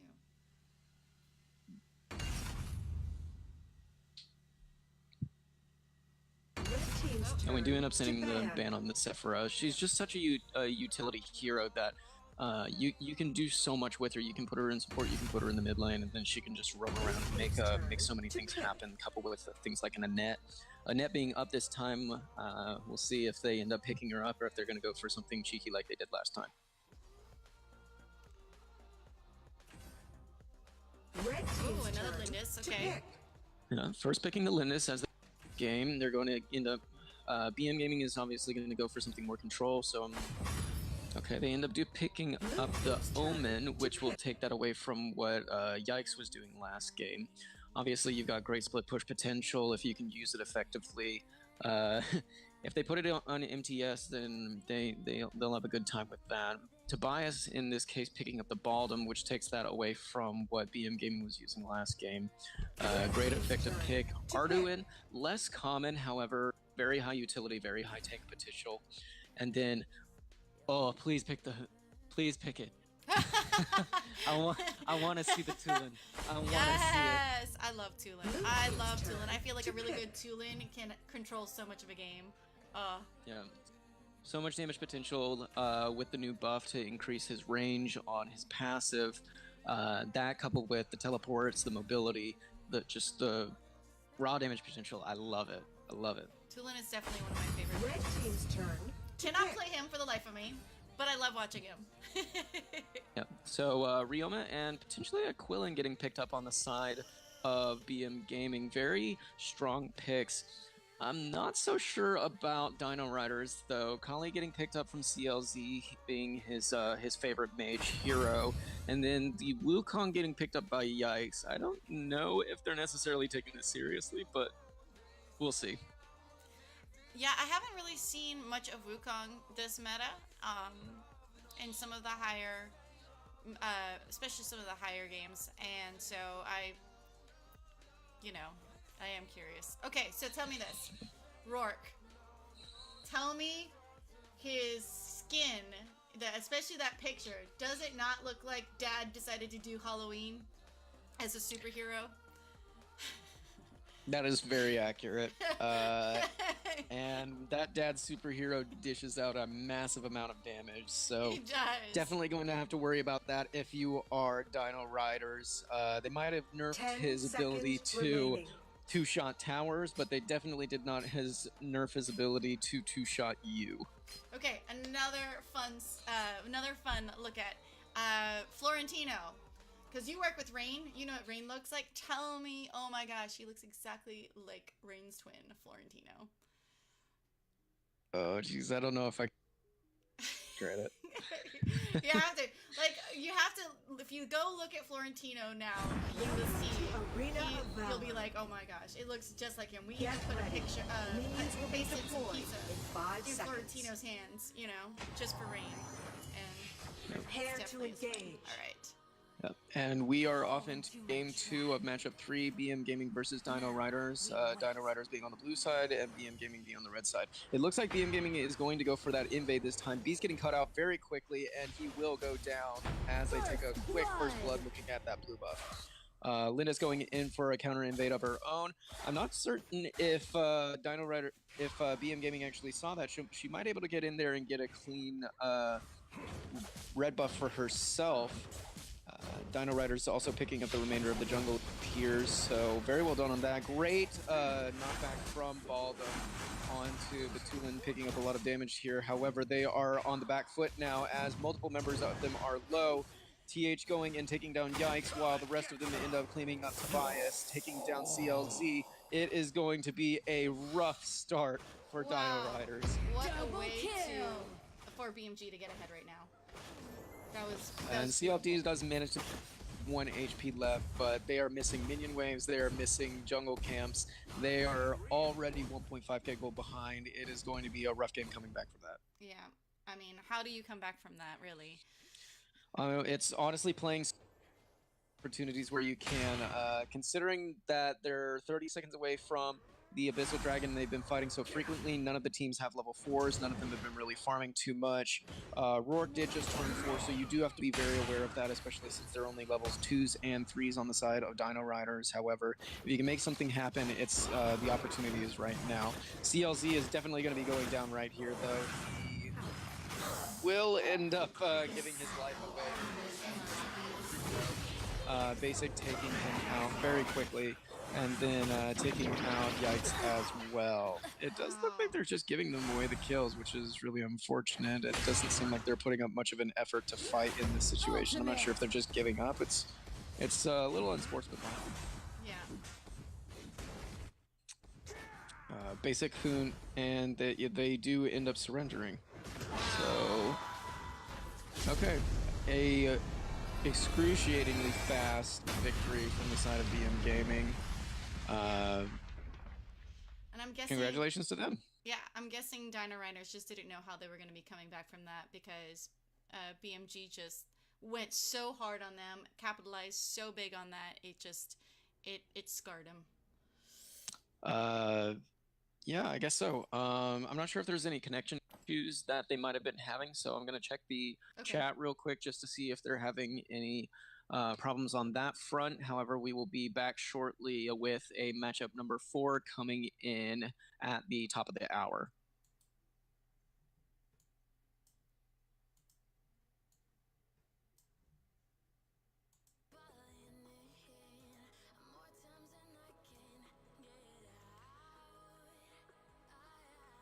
Yeah, so we don't know if there was connection issues or if they just...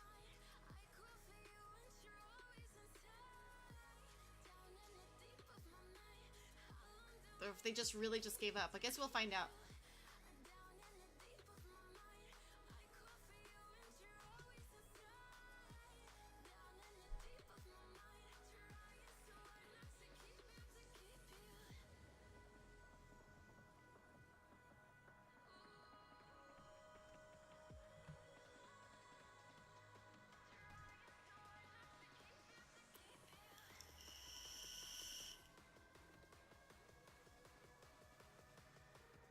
Two matches ended in 30 minutes. Yikes. Yes. Well, they just surrendered, but he is going to find out if maybe there was some connection issues. It is very... I've never seen somebody surrender that quickly. I mean, it is really hard to come back in a match like that where you are just annihilated to such an extent, but there is a comeback. I don't know if they just felt they couldn't do it, or if there were issues.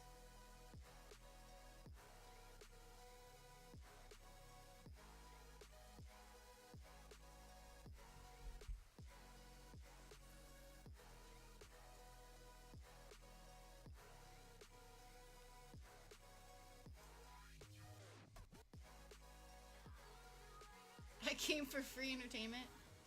Are you not entertained? I'm sorry, yeah, I'm working on the camera control. It's, I wish my screen would, like, I wish you could get a broader, well, I could have had my phone set up so you could have get a bit more of a wider angle, guys. But because it was a last minute thing, I didn't have my, I usually only stream from my iPads. When I do tournaments, I do usually use my phone, but because it was last minute, my phone was not charged. It's like 2%, which meant you would have gotten worse than trying to capture these camera moments. These.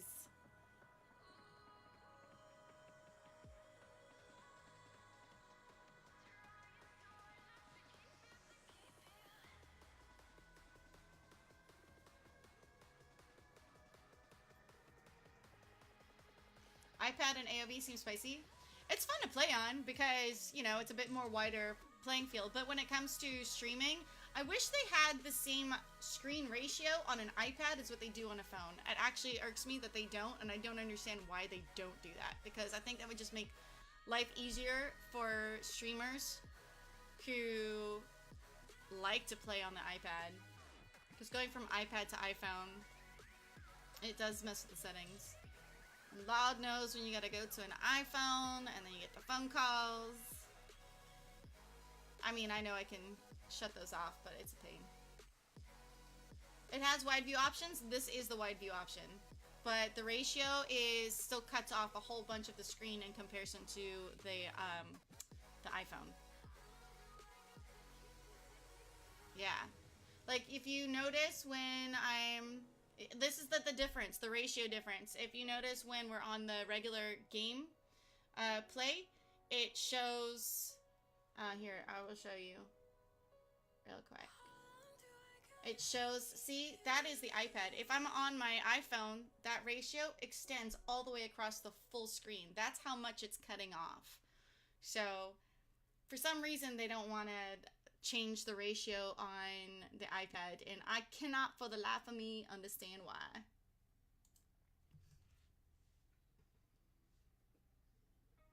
So, even that, I have it on the widest, most zoomed out setting I can possibly get, guys. But again, if I had known at least 2 hours beforehand that I was going to be helping out, I would have charged up my phone. So I apologize for the smaller screen. It does look better on a phone. It does look better on a phone than a tablet. I agree. And we appreciate you all the same. Thank you very much again to Kate for coming out and helping us. We tremendously appreciate what you've done. I feel so bad because I'm usually way more prepared, so I'm like... Okay. Scrambling So here. for anybody that's just tuning in, One Rain was unable to stream with us tonight due to some real life situations that he had to take care of. So very much from the bottom of my heart and from our hearts at PVL, thank you so much, Kaya, for coming in and saving the day. My pleasure. My pleasure. I enjoyed doing the PVL stuff when we were on Twitch, and that was fun doing it with Miss Day and Aaliyah. I always say her name wrong, and that was a lot of fun. It's kind of like a ladies' night, so. And it does look like that is going to be the game. So Dino Riders will take a 2-0 loss to BMGaming. Congratulations to them. BMGaming played very clean games. They obviously showed their dominance and capabilities in the situation. Really, job well done. I can't believe they surrendered so easily, so quickly. I mean. So Dino Riders was using subs tonight, and I think that it was just the pressure of not being able to have their full main roster that led to that happening. However, you know, pressure does happen to everybody, so they managed to make a solid first game appearance. More power to them. We look forward to seeing them obviously with their main roster next week. Yes. Yeah, that is hard when you have subs come in and there's a lot of pressure. Definitely. Those, I mean, subs are obviously a very part of the game because, you know, real life circumstances always show up, preventing some people from playing. So we, to all the subs out there, more power to you. Thank you guys for what you do. We appreciate you. Yeah. Yes. You tried playing on a Switch? I tried playing on a Switch. I lasted a week. I couldn't figure it out. And props I have to not people. actually played on the Switch yet myself. It's- The controllers are so tiny, and it's really difficult to like have that same feel that you get on the phone. I feel like if you start playing on a Switch, then it's different. But I feel like once you get used to just how easily everything is put together on your phone, and you know you're moving one finger versus another finger, and then when you're on a Switch, you're moving all your fingers, and it's just too much. For me, that's too much coordination I can't handle. Yeah, it's also very different when you're just tapping on your phone to attack versus having to hit a button. That mechanical press does play into the time amount that you've got between auto attacks, so it does make that more difficult. That it's also just less smooth of an interface because the joysticks don't. It's not the same as just having that nice touch screen, that smooth touch screen that you get to use. Definitely. Oh, Yeah, so finally a face. I'm a mobile fan. Me too. Mobile. Woohoo. Yes. What's up, Garrett?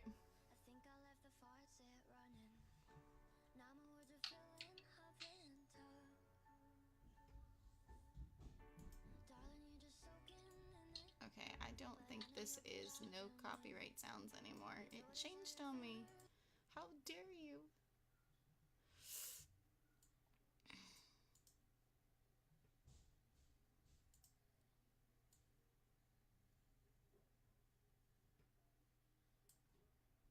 Here we go.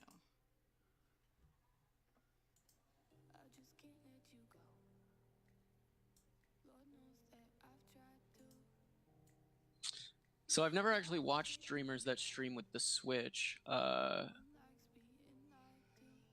By no comparison, I'm guessing players are more. They're just more. I feel like Switch also has a completely different meta too. So when I've watched people play, it's just it feels like I'm watching almost a completely different game. Hi, Dustin. There's a lot of different things you can't do on the Switch because it's obviously a controller versus a touchscreen. Yeah. And then I imagine that there's like do on the Switch that you can't do on the phone because you've got all of the different buttons and key presses and everything that you can do in more rapid configurations and orders. Yeah. You know, like with the phone, going to the shop and then buying items and stuff, I imagine it's way more difficult to do that on the phone than it is on the Switch, simply because you've got a button that takes you directly to the shop and you don't have to like fumble for the items or anything on top right of the screen, and you're like, ah! So true. Yeah. I do know, like, yeah, when I'm playing on a phone versus iPad even is so different. Because on iPhone, man, if you miss turning off one alert and you're streaming and one of those pops up and you accidentally click it, you're done. I've had phone calls come in the middle of my streams and I'm like, no! Ugh, that's painful. Yes, I will be streaming later, Dustin. This is definitely not my regular stream time. All my viewers are freaking out on me right now. Yep. You gotta keep it in do not disturb mode, otherwise you end up getting some interesting text messages popping up while you're streaming. You're like, oh, no, not that See, one. but that's the thing, is I have my phone in do not disturb mode because I tend to get Oh, and you tons. still get them? Yeah, well, that's because I have tons and tons of messages, so I have certain ones that I allow to go through. That you allow to go through, and then you still end up getting them, yeah. Yeah, so definitely. I tried to send my Tricky. viewers over here because this is my stream time starts usually like about 20 minutes ago. So You stream late.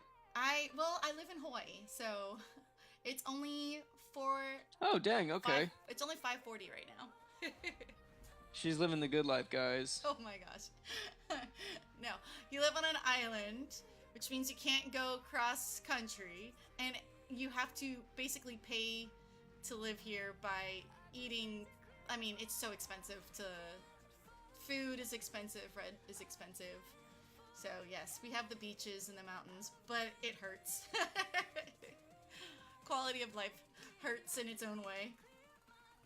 Yeah, you got all the pretty stuff, but you also have to pay for all the pretty stuff. Yeah, exactly. I feel like it balances out. So, cost of living is so much cheaper when I used to live in, at least even Florida. Oh my gosh, it was so much cheaper. Yes, Florida. The Hawaii of the South. Yeah. I'm an Atlanta resident, so I'm very familiar with the Floridian Peninsula. I used to drive up to Atlanta all the time. That was one of my friends live up there. 8-hour drive, but it was always worth it.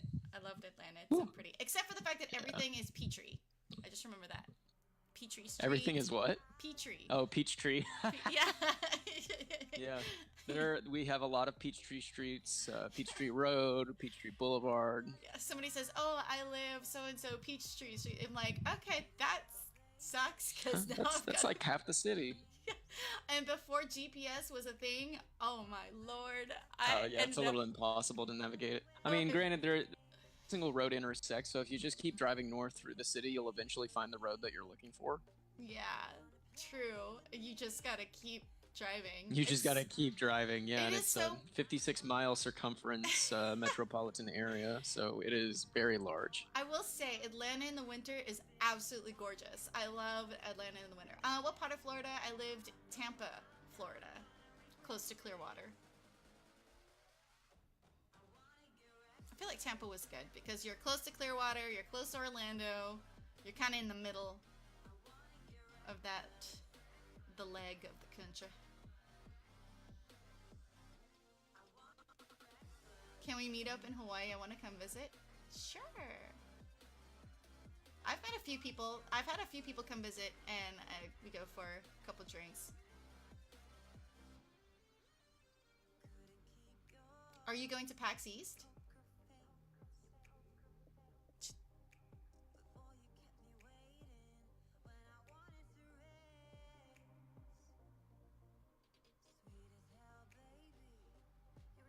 James, are you going to PAX East?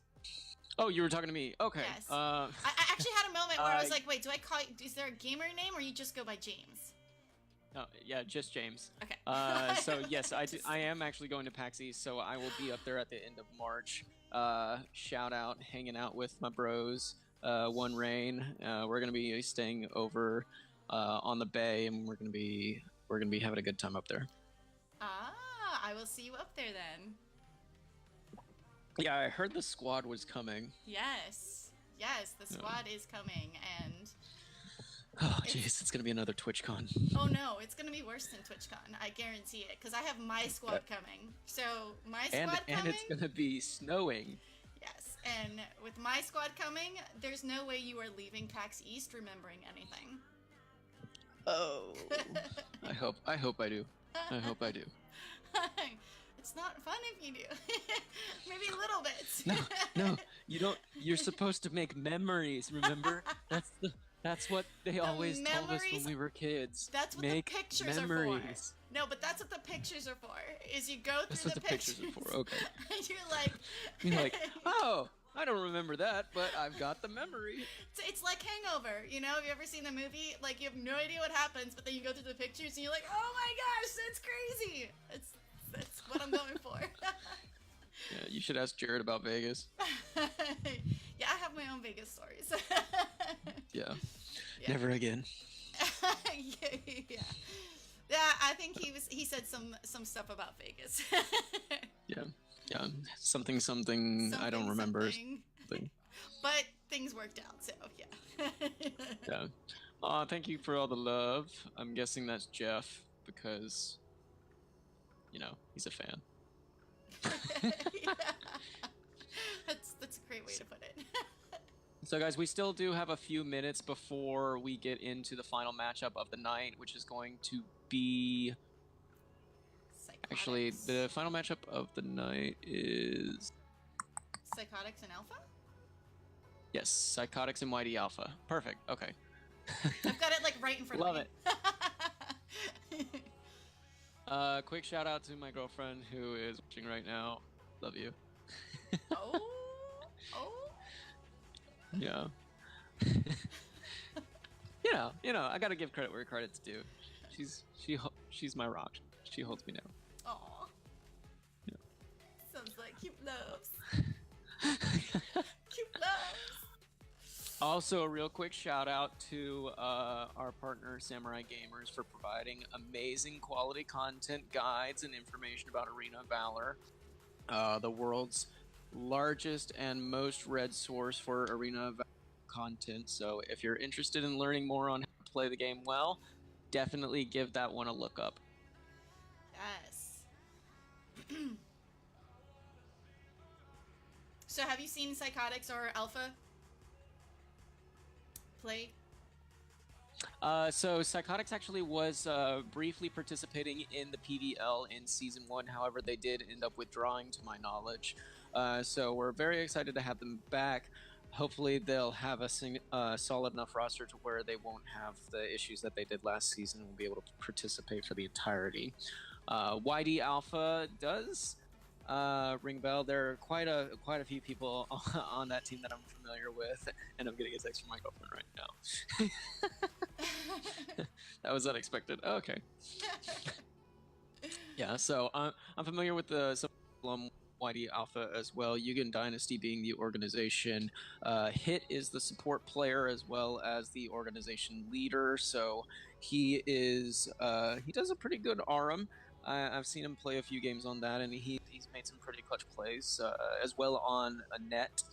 And then Dual Spirals in the mid lane, if I'm not mistaken, is he's a former Season 1 pro player that played on Flipside Tactics back when they were still a team. So a few different players there that have significant experience in the game. Definitely looking to see how this game ends up matching up. Sour. I've played Grak for like a week, and he keeps calling me the best Grak in NA. Granted, I think I've just had beginner's luck. Yeah, the Hook City is always one of my favorite things. Yes. If you can be a good hooker, and I'm just not going to say the rest, you're good. Let's all right, kids, mute the mics. Hey man, good hook in grab sense, okay? Yeah. Yeah. Yeah. You have to be good at hooking Yes. to play a hooker, Grak. Yeah. Make sure your ult is on point. Yes, the flicker ults are my favorite. That's honestly my favorite thing about playing that character. As somebody that played League of Legends formerly competitively, I am very excited to have more characters that can hook and grab and snare characters. I think Annette brings a very interesting dynamic to the game because she's got that AoE pushback that a lot of people don't really have. She's like a more badass version of Janna, if you're familiar with League of Legends. You know, I am not familiar with League of Legends, and I've tried to start becoming more because this game is so, in connection with it. Do you remember, speaking of Grak, do you remember last year's April Fools? Were you playing AoV last year? Was that Bikini Grak? No. It's when they came out with the April Fool's joke. AoV decided that they were gonna scare the crap out of everybody, and they were like, okay, so next coming update, Grak is going to be able to hook their teammates so you can then save your teammates, and then when you ult from all angles. And everybody was like... Everybody freaked out. Yes. But I think it was definitely known as an April Fool's joke when they said that Violet was going to be taken out of the game. But... Yeah. They're like, there's no nerfing her, we will just remove her from the platform completely. Yeah. Yeah, no, thank you. I think the only reason I thought of Bikini Grak skin was because that's one Rain's most prized possession. Yes. He wants that in the game. I mean, come on. Who doesn't want to see Grak in a sexy bikini? I mean, Everyone. Yes. Everyone does not want to see that. No, you're wrong. AOV, listen to the people. We fight. Crack in a bikini. Dang it. As one of the people, never let this happen. Come on, he's already running around in a loincloth, alright?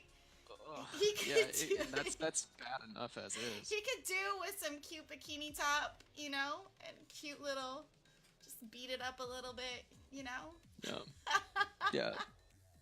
Oh, And so you know how they concerning. have those the scenes where like Violet and whatever splashing in the water? I want to see that with Grok, man. Just come on. Bring it. I don't think it has the same appeal for whatever reason. I think they would sell more skin copies, honestly, though. I think they would sell more. Definitely sell more.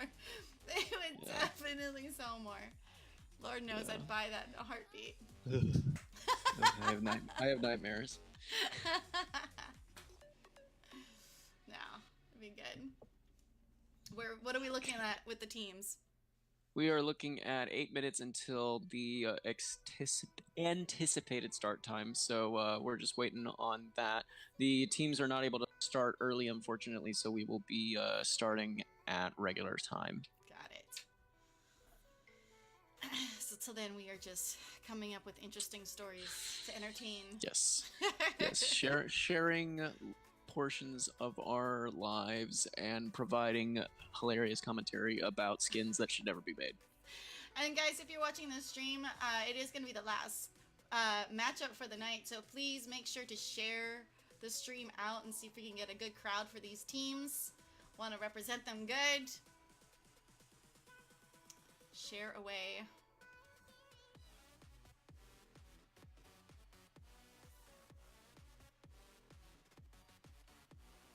Bum, bum, bum, bum, bum. A schoolgirl skin for him? Schoolgirl skin would definitely cover more, though. We want to see that gorgeous crack body. I'm just gonna go away.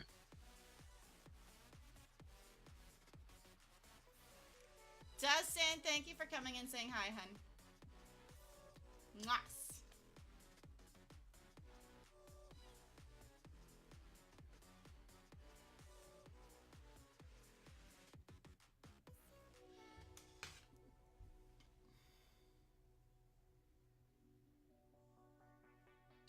Is it unacceptable to eat 5 pounds of mints in one sitting?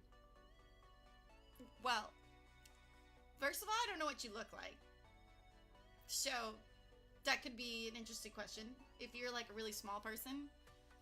I don't know, last night, my friend, she's like a toothpick, she ate one of those huge, like, prime rib steaks. And I didn't think, it was like the size of her head, I swear. Like a porterhouse? Yeah! She pounded the whole thing, and I was like, where did you put that?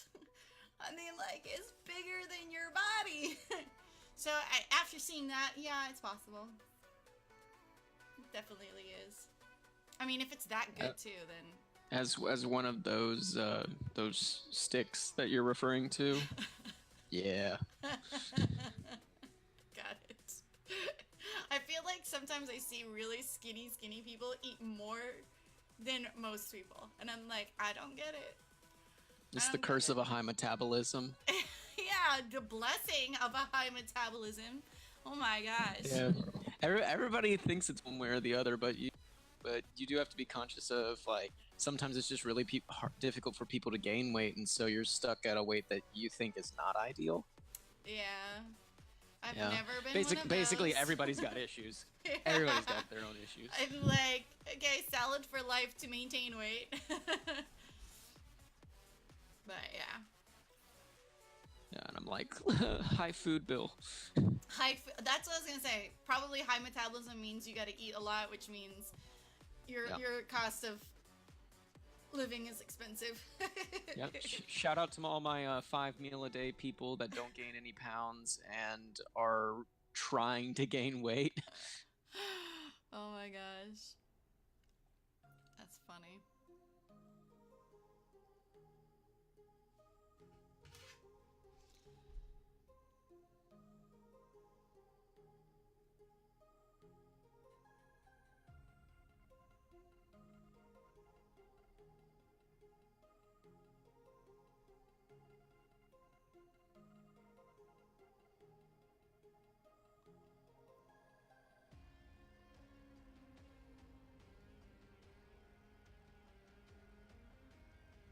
Have you tried the Apex Legends? I most definitely did. I ended up playing that right as the first day it dropped. I was doing and watching the Optic Gaming stream where they were doing some threes there, pre-made threes. It's a phenomenal game. Xbox, PC, PlayStation. I'm a PC player. Ah, I can never get into the PC. I want to. I'd love to learn how to game on PC, but I'm Xbox right now. I'm also terrible at shooters, so my career in that game is limited. Oh no, I feel you on that one. I've been playing at Apex for. I'm supposed to be streaming it right now, and it's a laugh. It's great. I have my friends who play with me who are great at first-person shooters, and I feel bad for them sometimes. Yeah, it's a 2v3 most times, apparently. Yeah. And, yeah, we have early deaths thanks to me. But it's fun. I really enjoy playing it, even though I'm not good. Are you one of the people that just spins around in circles, not able to aim properly because you don't know how to use the C-stick? I have the stick down. I can shoot people, but I haven't killed anybody just yet. So I'm borderline, like, maybe in the middle of that. Okay. Yeah, Improvement is being made. I have 0 kills too. Surely. I'm okay with like Call of Duty. I do a lot better on, but Apex you gotta like. Yeah, it is a very different kind of game too. Yeah, Apex you gotta shoot people like 1,000,000 times before they go down. I'm not used to that. I know, it's weird. Yeah. Most people just die from one. Yeah, exactly. I feel like I die from one. Like, I get shot and I'm down. I'm like, okay. And not anybody else. Well, if they shoot you in the head, I think the damage ratios are different. Yeah. I must get shot in the head a lot. Well, if you stick your head in front of the bullet, then yeah. Maybe that's what I'm doing. Salad gross. Don't judge me. Salads are gross. I'm a meat eater. I mean, technically salad is carbs, so if I'm going, Make this argument. Make this argument. No, so like even keto, like so if you do keto, you have to minimize your carbs, right? So even eating a salad has got carbs in it. So if you eat steak and avocado, you actually are benefiting way more than eating a salad. Steak is an excellent source of protein, and avocados are an excellent source of fats and oils. Mm-hmm. Oh yeah, and add some cheese to that. Mm-hmm. Then you got your dairy. Yes, that's good. And again, there's no carbs in any of that. I'm all keto right now. I hate it. No, I love it, but I hate it because I miss my pastas so much. Oh my gosh, love my pasta. And then those Olive Garden ads pop up, and I don't even like Olive Garden, and it's just like, ugh. What's happening? We're waiting. I think it's got another 5. We're probably, another 5 more minutes? So we are actually in the process of building the lobby right now. I sent you over the ID. See it now. We will be getting into the matches quite shortly. No longer have to be entertained by our boring stories. All right, here we go. Volume. Get in. Get in. There we go.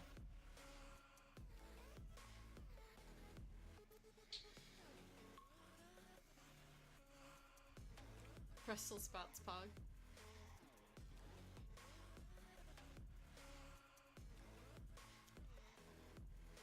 I have a friend who refuses to eat salad. He's like full-on grown man, and he's maybe eaten salad once in his life. I don't see the problem with this. I just find it interesting. I feel like everybody somehow puts a little bit of salad into their diet somewhere. It just fits in, you know? Yeah. But he's I'm one of in those bed like, crying before I go to sleep. I'm just eating a handful of kale. It tastes so grimy. Swallow it back in. You guys are making it sound so awful right now too.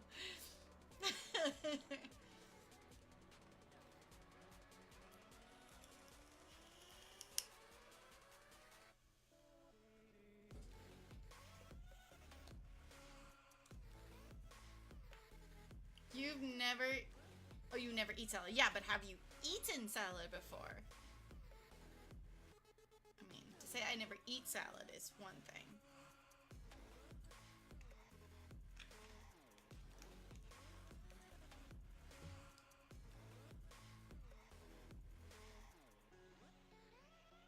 Does leaves count as eating a salad? Well, I mean, spinach is leaves, isn't it? Sort of. I don't know. It's green. Maybe. I don't know. It is what you say it is. You should look up the definition of fruit. It will drive you nuts. Because everything you read is either a fruit or a berry, and then you go to another website and it's not a fruit, it's a vegetable, or it's this, or it's that, and then you find out there's no such thing as fruit at all. They're all just... So if you can call that if they can make all their names up for fruit, then you can call whatever you want a salad. Tomatoes are vegetables.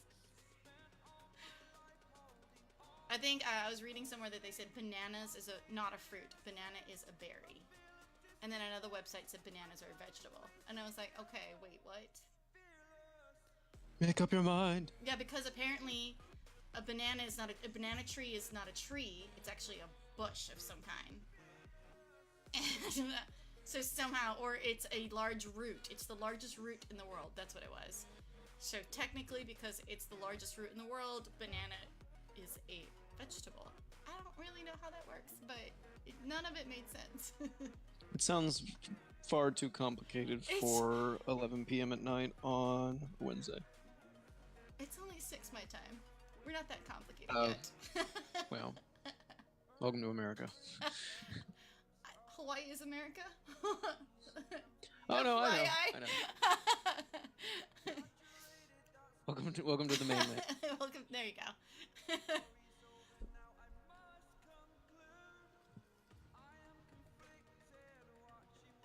So for those of you guys tuning in, we are in the matchup of the night, which is going to be Yugen Dynasty Alpha versus Psychotics.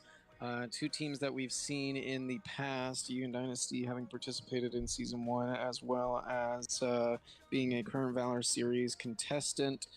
Psychotics having participated briefly in Season 1 but having to drop out due to roster issues. We're very excited to see these two teams coming back and looking forward to the games that they will play tonight. If you missed the first 3 games, we had some amazing games coming out from INF Outlawz, Assassin's Squad, NonToxic Esports, Infamous Army, BMGaming, and Dino Riders earlier. 2-0 shutouts on all ins, it did appear to be, which, you know, everybody's got room to grow, so we're definitely looking to see how the teams hold up through the rest of the season, but great start overall. We're very excited to see these teams coming out and look to be a part of the PVL. If you're not familiar with what the PVL is the Premier Valor League. We are an organization that hosts events for Arena Valor and Esports. It's a community organization driven by players and people in the community. If you're interested in participating in PVL events, feel free to tune in to premiervalorleague.com or visit our Twitter at Premier Valor. You can check us out on our Discord and feel free to like us on our Facebook. And it does look like game 1 of the 4th matchup of the night, Yugen Dynasty Alpha versus Psychotics. Here we go. Red team's turn. Quick armband coming out on. It doesn't look like they'll be picking up that tonight. I do not see hit on their roster, so they may be using substitutes. Florentino coming out from the side of Psychotics, so pretty stable bands to the start. We'll see what tactics they end up deciding. 2 support bands coming out on the side of Yugen Dynasty, so I'm not sure if they're looking at doing something surrounding that, or if they're just trying to get out heroes that they're not comfortable playing against. Florentino has been in every ban, which is, I guess, expected. Red team's turn to And ban. also, Yes, given that they are the highest skill cap and damage potential characters in the game, it makes a lot of sense that they would be banned. Sometimes you end up getting them through, but I don't think that many players would let them. So with Sephora coming out right now, that Richter open as well as the Quillen pick. So yep, Quick Richter getting picked up by Yugen Dynasty. That'll be a strong side lane for them should they choose to use him in that way. Looking at the side of Psychotics, I'm thinking that with one side lane pick, they can definitely pick two very strong side lane counter picks to that and maybe pick up a mid lane. They do opt for the Telenos and the Lubu, very strong carries and split lanes that are able to counter or at least manage the lane against the Richter. Net getting picked up on the side of Yugen Dynasty, and it does look like they will end up locking in the Wisp. So you got that late game carry damage potential from Wisp with that with the crits coming out from her ultimate ability. As well as the CC and utility of the Annette.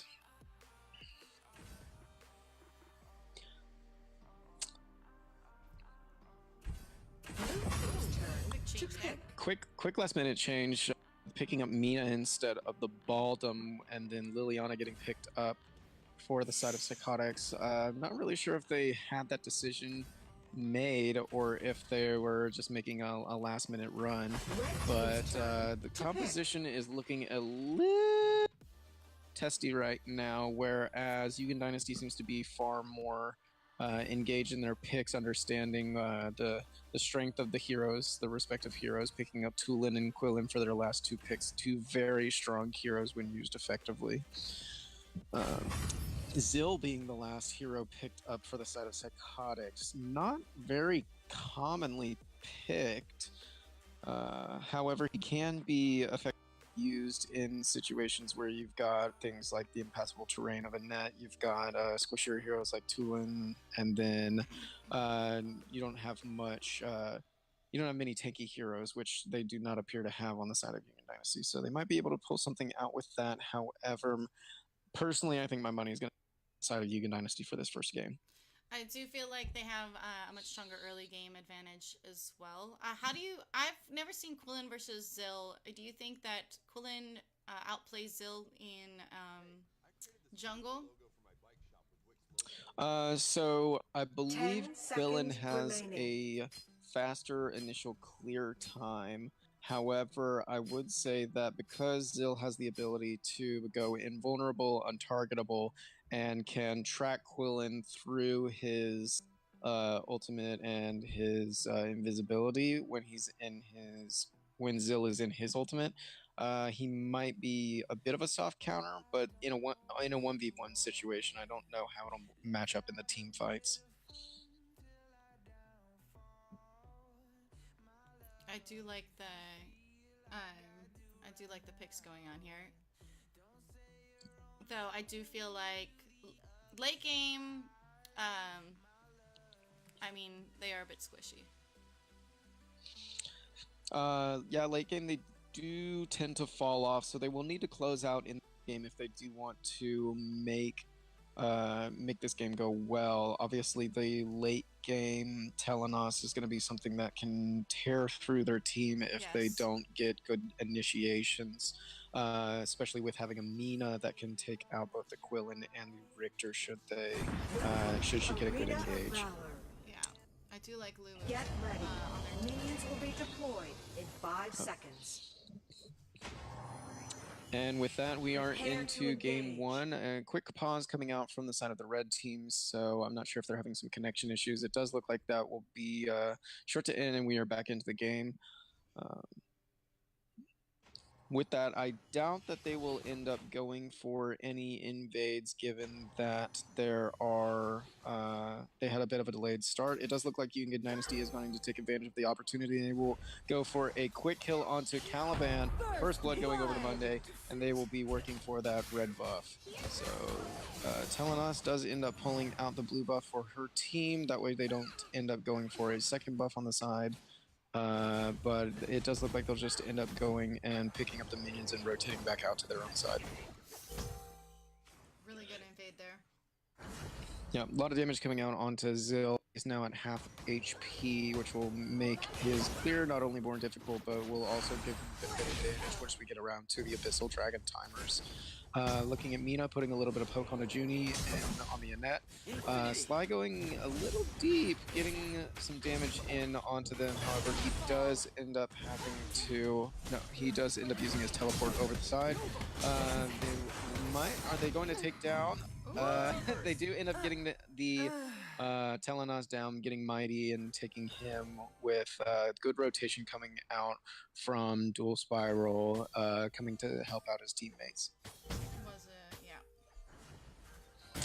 Trade. I don't know. Tulin versus Liliana though. Right now, I do think that Tulin's definitely a stronger mage at this current meta.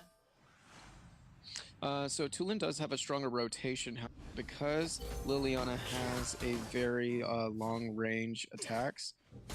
Even though she's going down right now because she overextended and got caught by Quillen, she does have good damage potential and can poke Tulin if Tulin is not careful. Looking at that, Monday will go in and just put a little bit of pressure in the jungle as they go and rotate on the Abyssal Dragon, trying to get that first dragon buff, get some early game golden pressure. Looking at the top lane, Caliban very low right now, and with Hitman on that Richter being in a very aggressive flicker, he does manage to get the kill. However, he will be taken very low himself. Zill nearby, potentially looking for that kill once he finishes up with the red.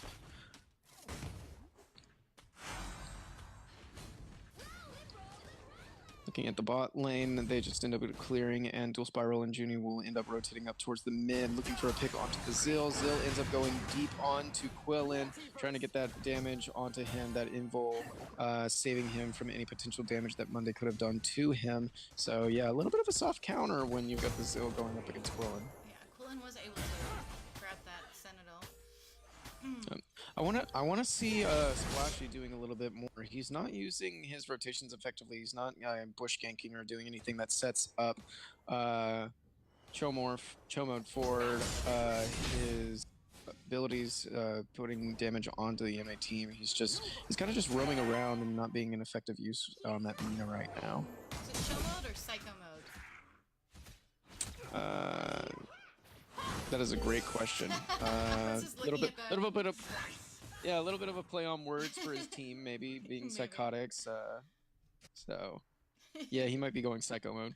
Oh, looks like there's a bit of lag there. I don't know if that was my end. Engage coming on from the side of Yugen Dynasty. Good ultimate pulling on Tulin. However, Splashy will go in a little bit too deep. He will not have the backing up DPS that he needs. Liliana going in very deep. She will manage to get the kill on to Sly with the help of Telenas. It's 1 kill for 2, unfortunately negative trade. However, Abyssal Dragon is coming up shortly. Quillen, meanwhile, in the middle of that jungle looking for blood, and he gets Psycho mode. Going in deep again and taking under the tower. Telenas, they're looking for that first tower in the bottom lane and going to pick up the second Abyssal Dragon of the game. Really, really, really good. I love how easily they transition from one to the other.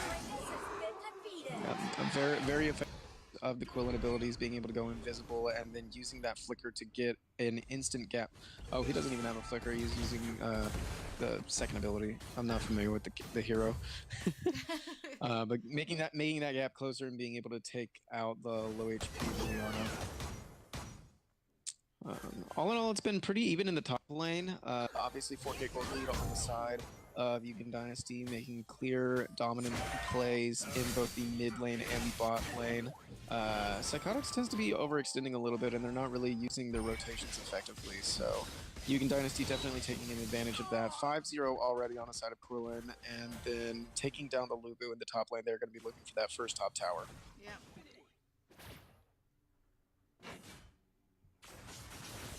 A red team tower has been destroyed. Oh man, came from the back end. Diving deep, Quillen did attempt to get some blood. They do manage to take 3 with the help of his team. However, Sly will end up going down with Mighty going a little bit deep for that. Getting a little greedy, trying just to get claw their way back into this game. But 4 dropping for 2 and losing the mid tower. This is not looking good for them. No. Ultimate.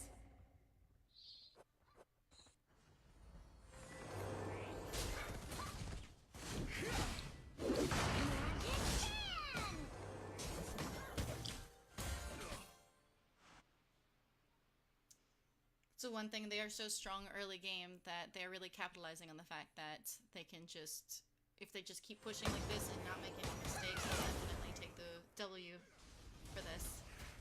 Definitely looking at the top jungle, they're going deep in and taking down Psycho Mode as they go all the way back down into the high ground. There will be a pause coming out from the red team. However, it does look like Lubu's life will be ending quite shortly.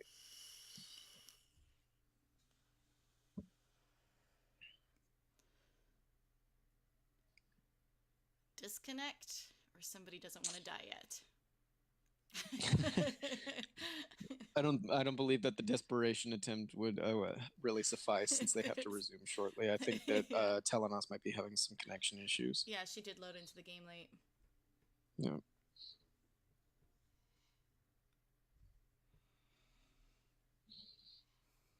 So all in all, a very strong start from Yugen Dynasty, showing that they were definitely a Valor Series competitor and are able to compete in the PVL at a significant level. Psychotics having a bit of a rough start, but they're making some decent plays. They're getting some kills. They're trying to make their way back into the game. I think that the players on Yugen Dynasty are communicating better and they just have better picks that blend together well.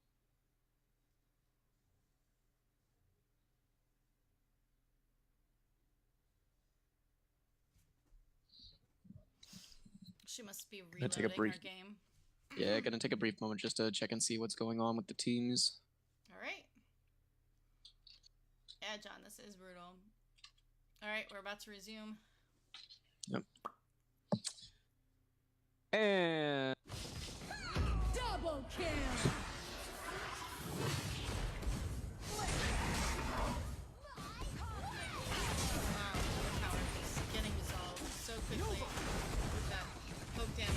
A red team tower has been destroyed.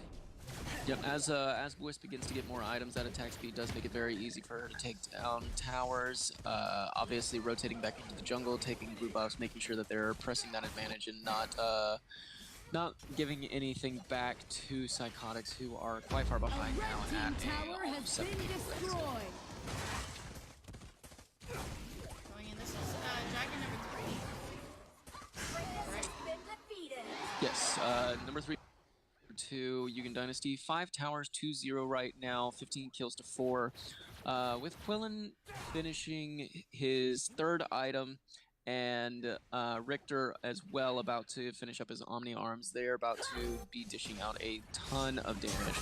Looking in the bot lane, they do manage to take down Mighty and are looking for a 2nd kill on this Splashy. However, they will be unable to take that. They're going to end up settling for the bottom tower as they begin pushing in on the high ground towers. A red team tower has been destroyed.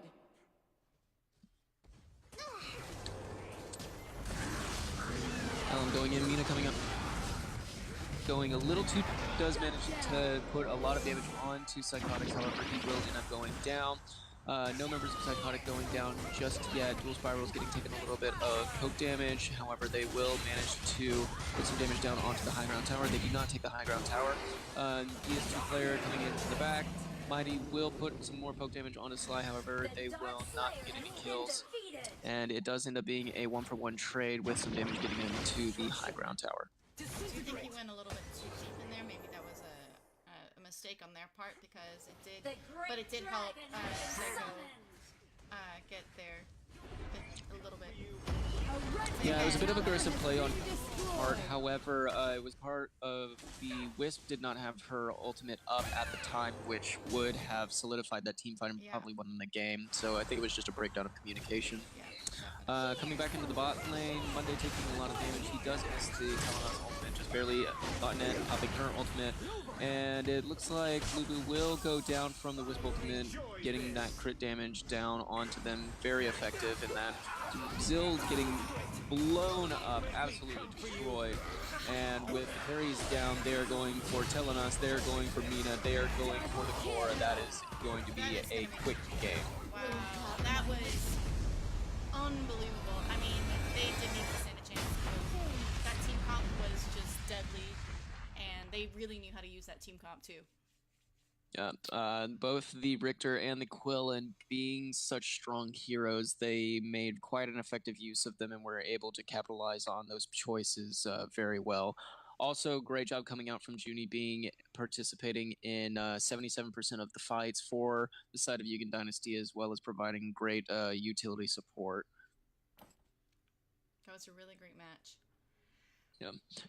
I feel like in some of the games that we've been watching tonight, we've had the majority of the games. It's been a really strong. It feels like there's been one team that's just way stronger than the other team, except for that second round of games.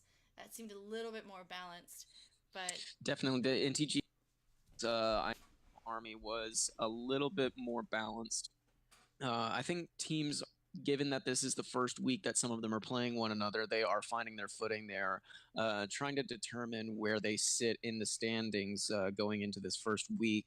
And considering that some of these teams are playing against very strong competitors that are Valor Series competitors, some of the top teams in North America, they're going to be learning quite quickly what makes a team good and have some growing points of their own. So now, what does Psychotics have to do to, as far as bans go? Do you think they should be focusing?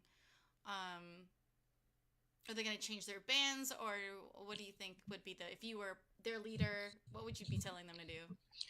So given that Psychotics this time around, I think be banning out obviously more of the aggressive heroes, those strong bruiser assassin picks that Yugen Dynasty has been abusing. So obviously the Quillen, the Richter, things like the Florentino, Elsu, those just generic strong picks. And then if they get the opportunity to try and ban something out like the Annette, that way they can get an opportunity to snag one of those heroes for themselves, make their comp a little bit stronger, and if they know how to use these heroes, obviously build a better composition around it. Yeah. They're playing very squishy heroes. They're not really capitalizing on the fact that they're playing against bruiser compositions, and they're leaving those heroes open. They're not really picking and drafting well into the situation.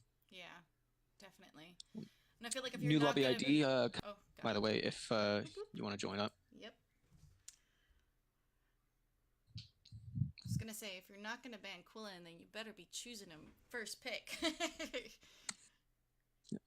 Now, in the Valor series, we did actually see that I believe BMGaming versus Pride Stark. BMGaming picked up Quillen, and they actually lost to Pride Stark. Wow. So it's not always about the hero and the pick making. It's just a matter of how the compositions play together and how the teams end up communicating. Yeah, definitely. Yep. And with that, guys, we will be hopping in tonight for Psychotics versus Yugen Dynasty. Yugen Dynasty taking a decisive victory against Psychotics in the first match. Very excited to see how these teams end up changing up their tactics for the second game.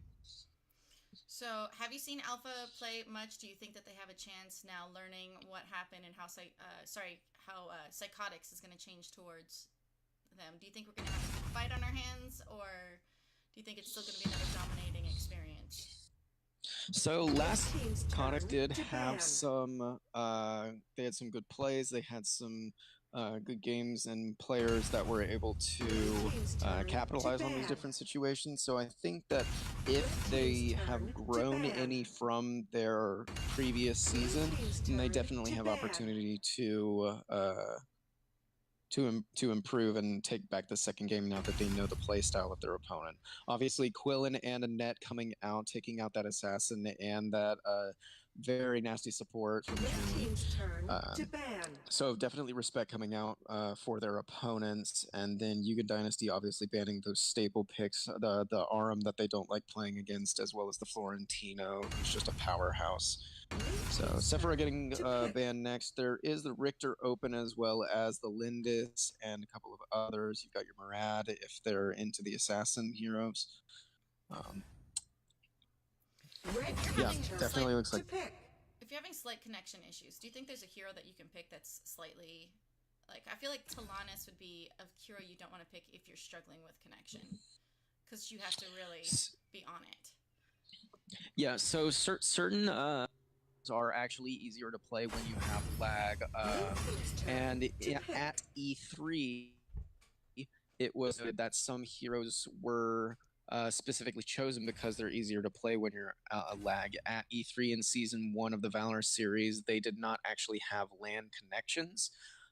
So a few heroes that some teams had practiced were not very viable, whereas others that were very easy to play with lag were quite viable. So things like Morin and I think that the less click intensive heroes tend to be better suited in laggy scenarios. Ooh, we have a Greg.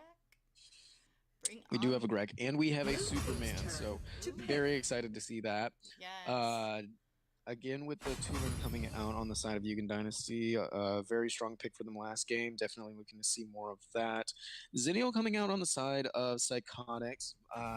Less frequently picked, however, still a very strong pick with the global utility ultimate, that angelic splendor that he's got, as well as just his late game carry potential, given that he's such a tanky hero. Yeah. Ooh, are we gonna go with a Crickneck jungle? Okay. I'm all for it. Extremely different saw last game, so I'm very excited to see how this pans out. Yeah.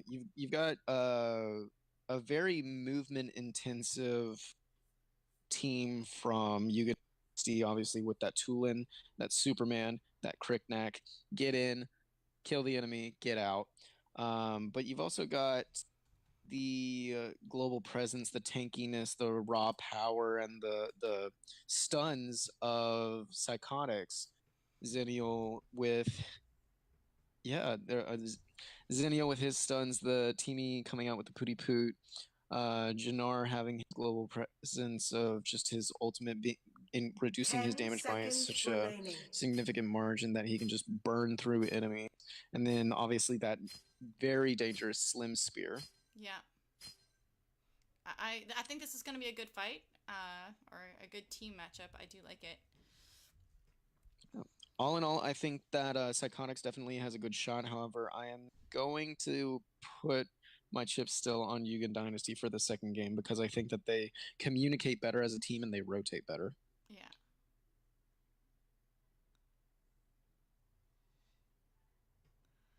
Yeah, I do feel like they were rotating so well the last match, and I feel like it'd be good to see Psychotics do some better rotations. And apparently, Mike the #1 Slims on the server, so I'm definitely curious to see how he plays and see if he can maximize the hero's utility. Those little emblems are quite interesting to see, so it definitely makes you respect your opponent when you see it pop up. Yep. And with that, guys, we are in game 2, the final match of the night potentially, between Psychotics and Yugen Dynasty Alpha.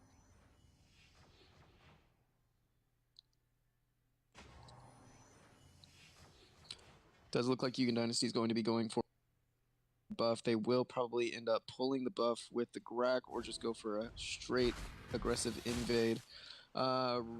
Psychotics is coming out with, or actually the red team ended up pausing. It looks like Superman might be having some connection issues. Looking at the map right now, Tulin is putting a little bit of pressure onto the blue side of where Slims has started, and I don't see any pressure coming out for the red buff that they're currently invading on, and it does not look like they're counter invading, so this might be a free buff coming out from the side of Yugen Dynasty. Yeah.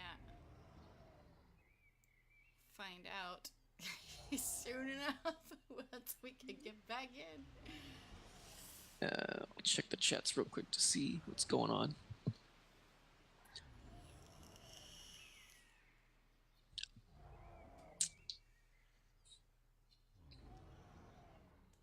It does look like Hitman has DC'd, so currently waiting for him to reconnect, and then we will get right back into the game.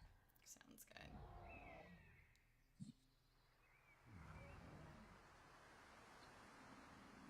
Yeah, he doesn't even have his first item yet. Yeah, Superman has purchased his first item. Is it going to be a Superman mid lane? It looks like it. Either that or... Do they not have a range? No, they do have range. No, they do have Tulin, but I believe going into the side lane, and I think that Superman is a more effective counter to the Jannar, so interesting choices. However, D2S player is going... He went far too deep, and he is taking a lot of damage. He does end up going down. Great coming out from Psychotics, being able to counter on that, though, taking down Junie and Monday as they overextend, getting too aggressive, trying to take out that team. That will be a 2-for-1 trade in favor of Psychotics, and they will manage to pick back up the red buff for Splashy in the bottom lane on that Richter. Man, standing all alone. Feels bad. Psychotic coming in with a... They are going heavy, though, on him right now. He does have to back out. They are going for that red buff. They want to take it bad. And they do end up picking up the red buff onto the Slims. They're going to rotate back through the jungle, making much stronger engagement this time around. 2-for-1 with a 500 gold lead on the side of Psychotics. 1 minute and 38 seconds into the game. It is very hard to defend when you're down a man too, so I feel like they were definitely taking advantage of the fact that they were a 4-man team right now.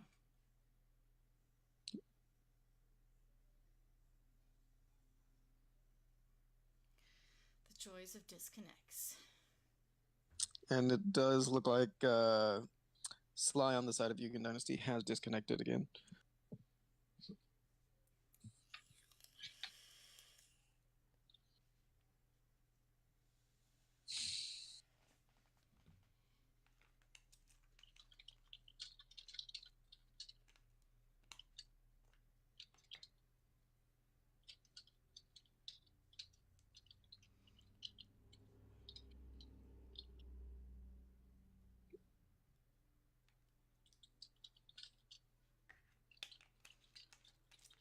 So hard in matches like this when you have disconnection issues.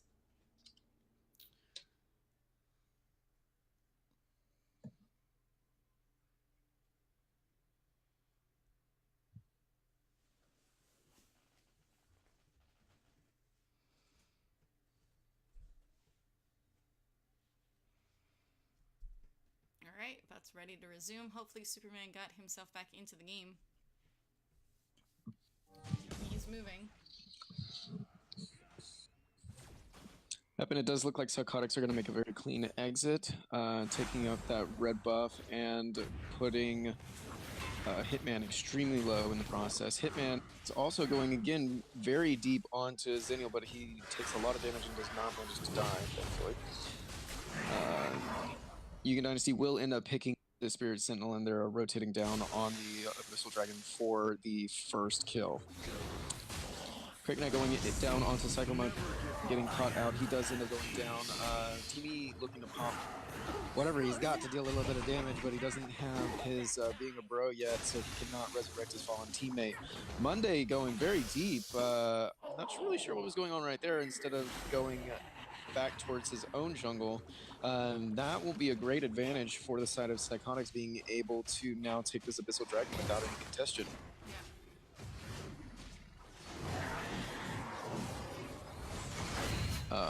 I'm actually surprised that Jannar and Richter have not rotated down sooner to help their teammate. They do manage to get picked up the Abyssal Dragon for the side of Psychotics. However, that was a very early punish coming out from Mighty.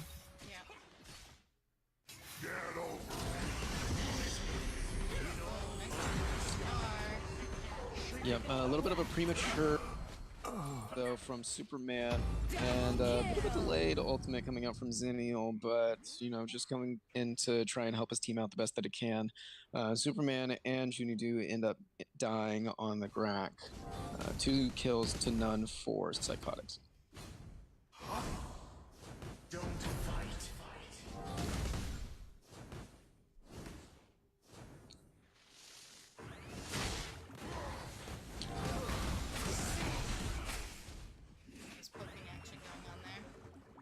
Yep, quick Man of Steel coming out from Superman. Great utility from the Superman being able to just bounce around and push around his enemies wherever he wants to. Hitman does manage to dodge the Slim Spear. Teamy being going out with Pooty Pooch trying to escape. There are so many stuns in this match. It is definitely going to be interesting to see who's effective. Quick Note coming in on to Teamy. Teamy will use the Being a Bro to come back alive. Great hook coming up from Jimmy on. However, Jinnar does come into the back line. He is trying to clean up. All of the members of Yugen Dynasty are solo right now. Two members have already fallen for Psychotics. Angelic Splendor coming out from Caliban on the Xennial. They are looking for Hitman real quick. Are they going to get him? He is solo. Great hook coming out from Junie onto that, bringing Jinnar under the tower, killing him. They have one down. And that was an excellent team fight from Yugen Dynasty, being able to manage those connections and not lose too many players, being so down in that fight once Jinnar showed up. I feel like that was one of my favorite team fights that we've seen tonight. Yes, that was really well played on both sides of the teams, of just being able to manage their abilities effectively, try and prolong the fight. Great plays on the side of Yugen Dynasty being able to survive that.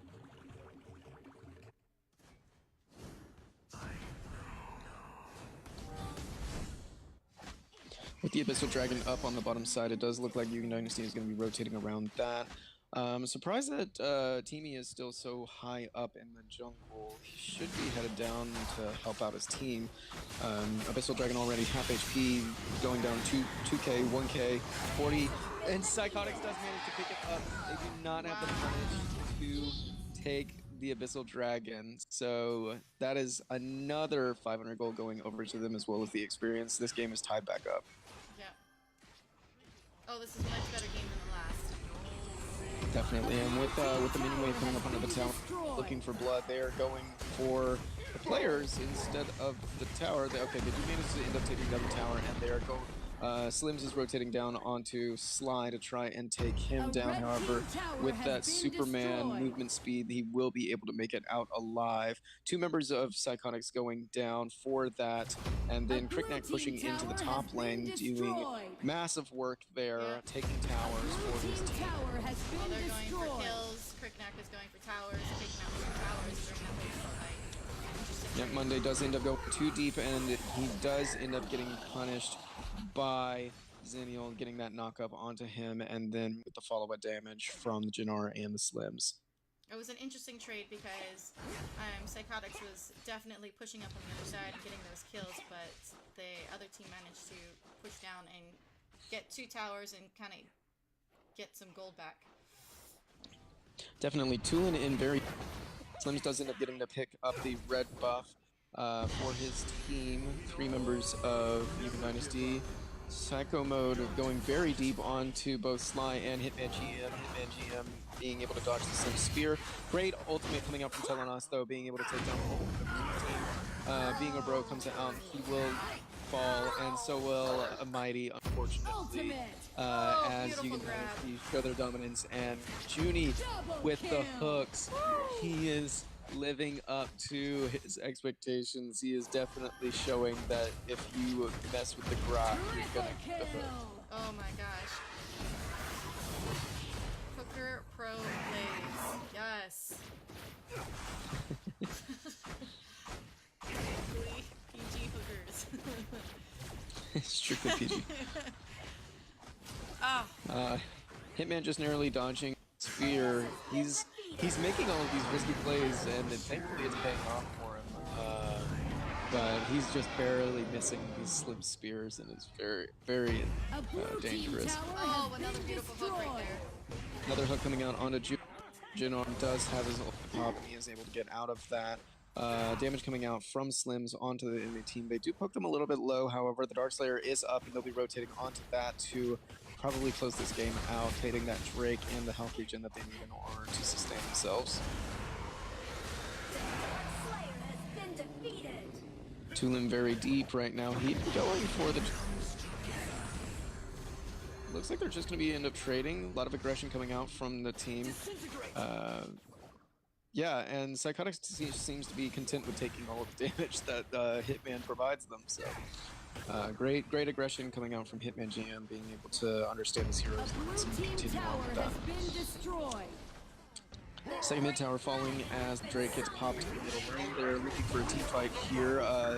Breakneck diving deep and taking down Slims. That is going to be detrimental for Psychotics, as they will not have that Slims damage going into this fight. Psycho mode going down with the Breakneck re-engaging and Hitman going in onto that. Xennial popping in on that, but it is not going to be full as Teamy ends up going down as well. Popping the Angelic Splinter far too late.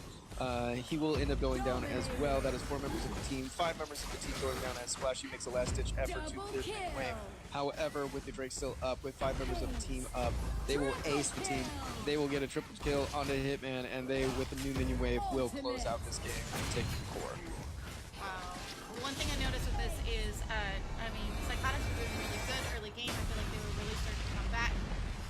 But then they were not really focusing on their minion waves, and so Crickneck was able to just go in and just start pushing towers, even though they were taking kills.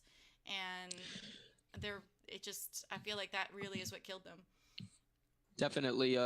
Xennial did tend to be a little bit too trigger happy on the Angelic Splendor, trying to help his team out. He does have to more effectively manage the minion wave and make sure that he's making those plays when he knows that he's not going to be split push immediately following his exit. So great job by Crickneck on being able to capitalize on that, as well as the rest of the team. Also, very well done to Tulin being able to dish out so much damage. Hitman just doing a phenomenal job being able to teleport in, put on the poke, and just exit out without being scathed. Yeah, it definitely, though, even though it was a quick game, it was probably one of my favorite games of the night, just because there were some really good team-on-team action going on that were kind of like you didn't really know which way it was going to go. Both teams were playing so well. Both teams were hitting on really good, getting some really good hits on there, and it was fun to watch, definitely. Absolutely, great teams, and from all of the matchups tonight, an excellent start to the PVL Season 1. I'm very excited to see what these teams will be able to do as they continue facing other opponents throughout the remainder of the season. So, for everybody that's watching, that was the conclusion of the PVL Season 2 Day 1 matches. Please feel free to tune in tomorrow night, Thursday, 7 p.m. Central to 10 p.m. Central. We will be hosting 8 more games with 8 more teams, all for your watching leisure. A big thanks to KF for helping us out tonight with managing the stream. We're very appreciative of that. And yeah. Thank you so Thank much you. for Have a good night. asking me to be here.